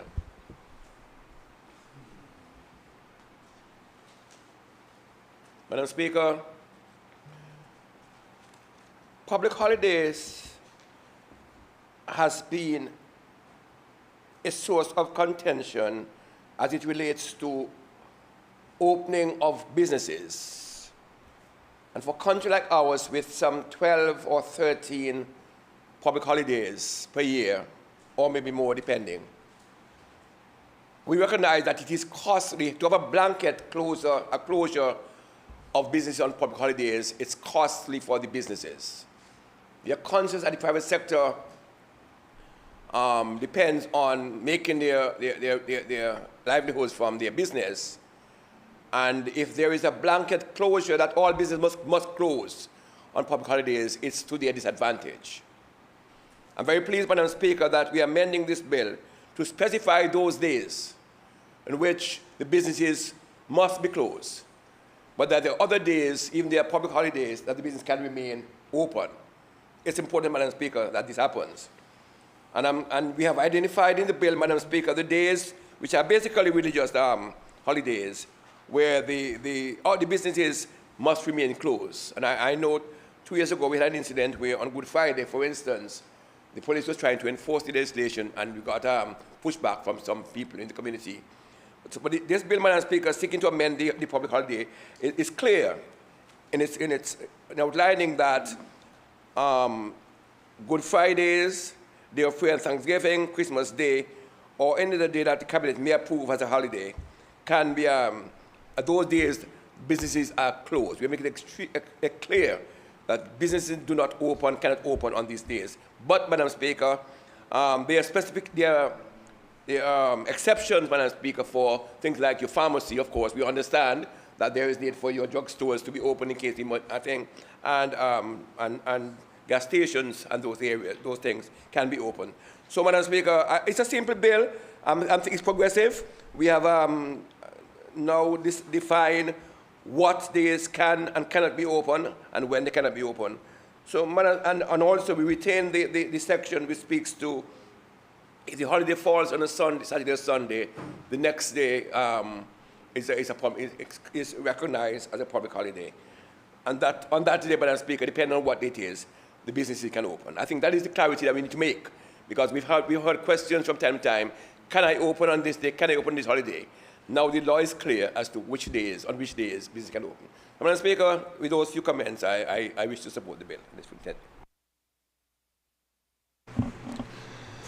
The House is now open for any additional debates. Honorable Romeo. I hope that was quick enough, Madam Speaker. Madam Speaker, like the Honourable Premier, I want to support this bill because it establishes a framework for public holidays, a proper framework. Madam Speaker, I just have one question. It's clause 12. A person who keeps open a bank, public office, or shop in contravention of this act commits a summary offense and is liable to a fine of $1,000. So my question is this saying, I want to be clear, Honorable AG, that is it for certain holidays or any holiday that is declared? So if somebody wants to work, say they have a supermarket and they want to provide goods to people, they think people want them to be open for half a day or whatever, or it could be another store that feels, look, I got to get my goods out the container sorted and I have to get my staff to do what we have to do so we can be ready for the next day. It could be, again, a supermarket that has certain perishable goods or challenges which we don't anticipate. Would they be able to open once their staff are willing to work? If the staff refuse, they can't force them, clearly. I'm just trying to get some clarity there because this could be misinterpreted. And my job is to ask questions that help to get clarity to the public. So that is the one point I'm actually going to make, Madam Speaker. And I hope the Attorney General will clear it up in due course. Thank you.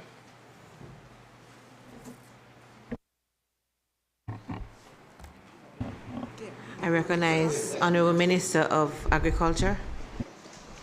Madam Speaker, just very quickly, thank you very much. Just to rise in support of the bill, and I heard the Honourable Romeo's comments, and according to what I'm seeing in front of me, Clause 10 permits shops to be open, except on the particular days as identifying the bill, Good Friday, Day of Prayer, Christmas, and stuff like that. My only concern, and I raised it before, is what constitutes a day. And maybe we can clarify that in the committee stages. It is 6 to 6, 6 to midnight, but what actually constitutes a day? For Adventists, it might be sunset to sunset. So it's just to have that little clarity, if we can, so we can specify here. So persons who want to open from midnight, for example, on Christmas, or even after 6 on Christmas Day, in that light, that they can do so, given, of course, the economic context as you're referring to. And Madam Speaker, I'm happy to have them listed. I didn't realize that there were only 12 listed in a year, and that gives us the ability to give her the days as the need arises. So in support of the bill, Madam Speaker, except for those few clarity that I'm seeking.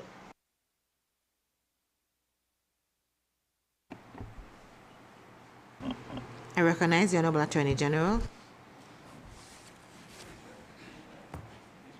Thank you. Thank you, Madam Speaker.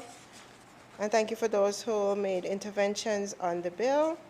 Madam Speaker, in relation to Clause 12, which speaks to the offenses, it indicates that if you are open in contravention of the Act, then that is an offense. As the Honourable Minister of Agriculture pointed out, the Section 10 of the Act provides that shops may be open on a public holiday except in relation to those days specified in subsection 2, which is Good Friday, Day of Prayer, and Christmas Day. So if a store is open on those days, then it would be in contravention of the Public Holiday Act, and that is when the offense would be committed, Madam Speaker. Madam Speaker, in relation to a day, it is it doesn't prescribe the time it doesn't say you could be open between 6 to 6 or anything like that. So it would be the full 24 hours, bearing in mind it's Good Friday, Day of Prayer, and Christmas Day. Madam Speaker, it's also important for the information of the public that, of course, the provisions, labor code, etc., still apply because it is a public holiday. So if it is that you are open and requiring your staff to work on a public holiday, then those provisions would apply in those circumstances.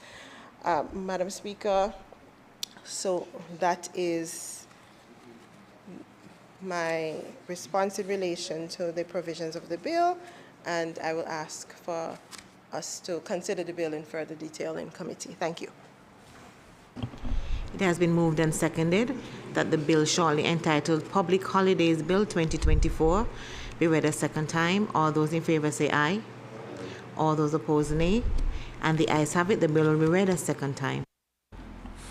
Public Holidays Bill 2024.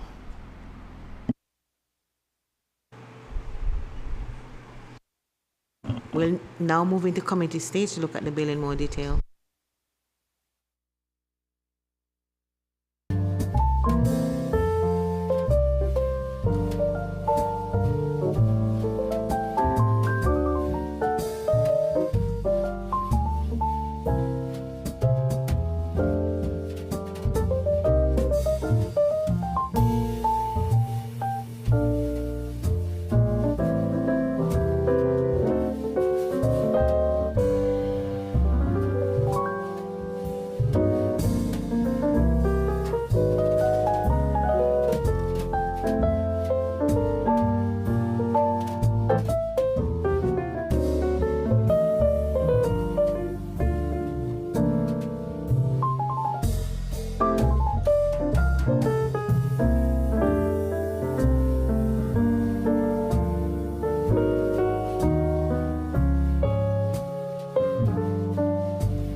I recognize the Honorable Attorney General.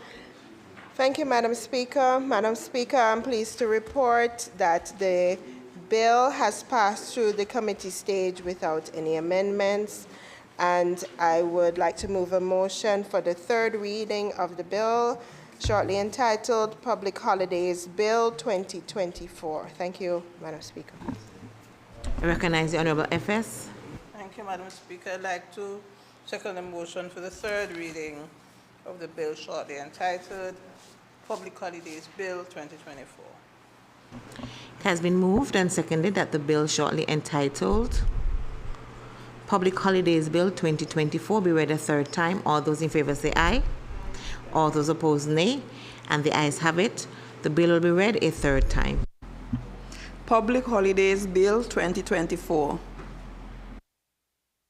Bill has now successfully passed through the Assembly. I recognize the Honorable Attorney General. Thank you, Madam Speaker. Madam Speaker, I rise to move a motion for the introduction and first reading of the bill shortly entitled Terrorism, Terrorist Financing, and Proliferation Sanctions Bill 2024. Thank you, Madam Speaker. I recognize the Honorable Financial Secretary. Thank you, Madam Speaker. I rise to second the motion for the first reading of the bill shortly entitled Terrorism, Terrorist Financing and Proliferation Sanctions Bill 2024. It has been moved and seconded that the bill shortly entitled Terrorism, Terrorist Financing and Proliferation Sanctions Bill 2024 be read a first time. All those in favor say aye. All those opposed nay. And the ayes have it. The bill will be read a first time.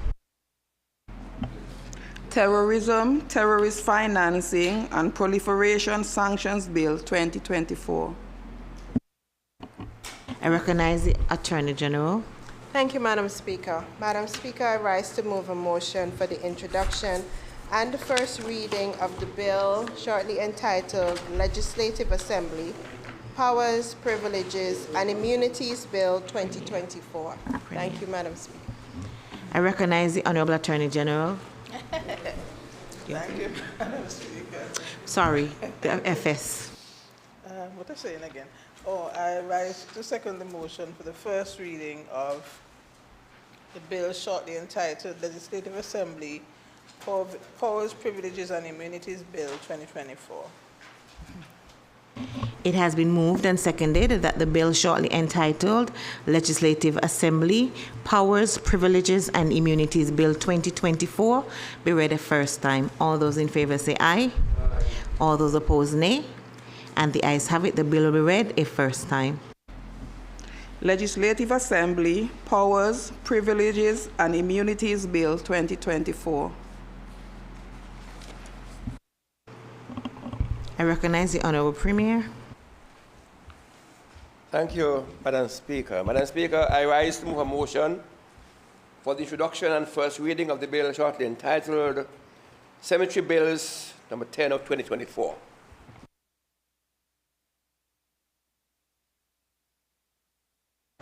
I recognize the Honorable Deputy Premier. Thank you, Madam Speaker. Madam Speaker, I rise to second the motion for introduction and first reading of the bill shortly entitled Cemeteries Bill 2024. It has been moved and seconded that the bill shortly entitled Cemeteries Bill 2024 be read a first time. All those in favor say aye. Aye. All those opposed nay. And the ayes have it. The bill will be read a first time. Cemeteries Bill 2024.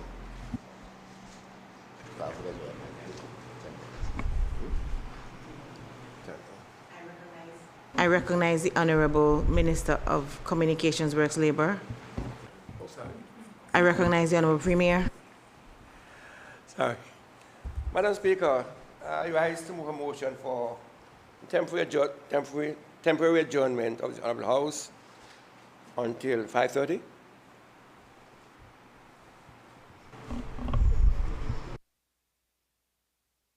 Okay. I recognize the Honorable Minister of Communications and Work. Thank you, Madam Speaker. Madam Speaker, I rise to second the motion for this adjournment of this Honourable House for 15 minutes until 5:30. It has been moved and seconded that this Honorable House stands adjourned until 5:30. All those in favor say aye. All those opposed nay. And the ayes have it. The House stands adjourned until 5:30.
now continue our proceedings in accordance with the order paper.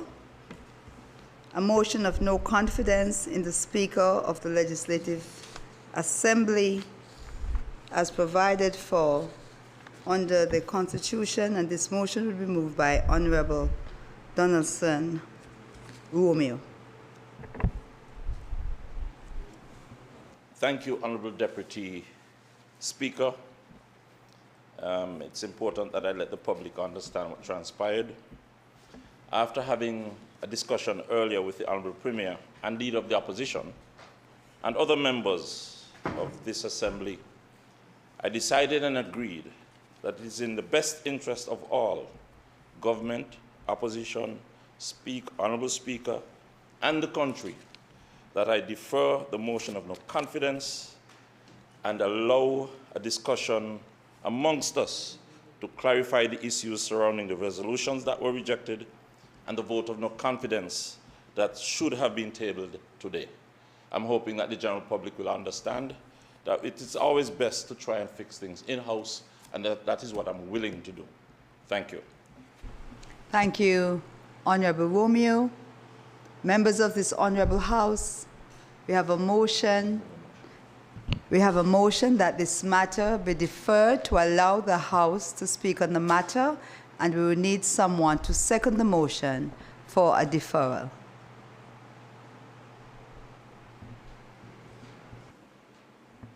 I recognize the Honorable Leader of the Opposition, Honorable Lewis. Thank you, Madam Speaker. Madam Speaker, I rise to... Madam Deputy Speaker. Yes, I For stand... the records particularly, this is very important. I stand corrected. Thank you, Madam Deputy Speaker. I rise to support the deferral of the motion to allow the discussion to take place, the deferral of the motion of no confidence in the Speaker, to allow discussion to take place amongst the elected members as put by the mover of the motion. Okay. Say aye. Aye.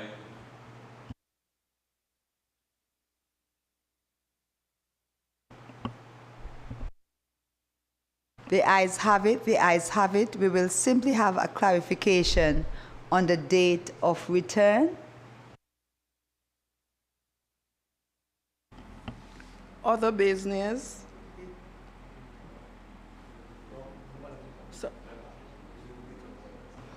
Date of return.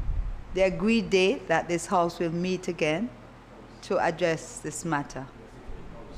This sitting. In-house.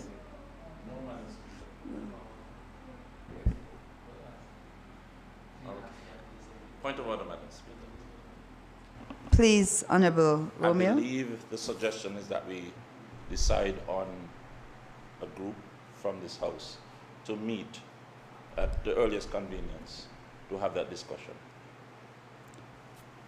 Therefore, I will defer this matter, sine die, and once the group has met, we will agree to come back in as the House. The notice would be duly sent, and we would assemble ourselves back here.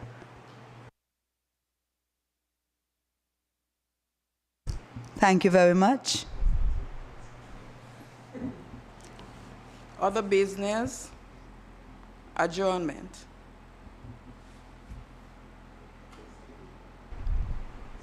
I recognize the Honorable Premier. Thank you, Madam Speaker. Madam Deputy Speaker, sorry.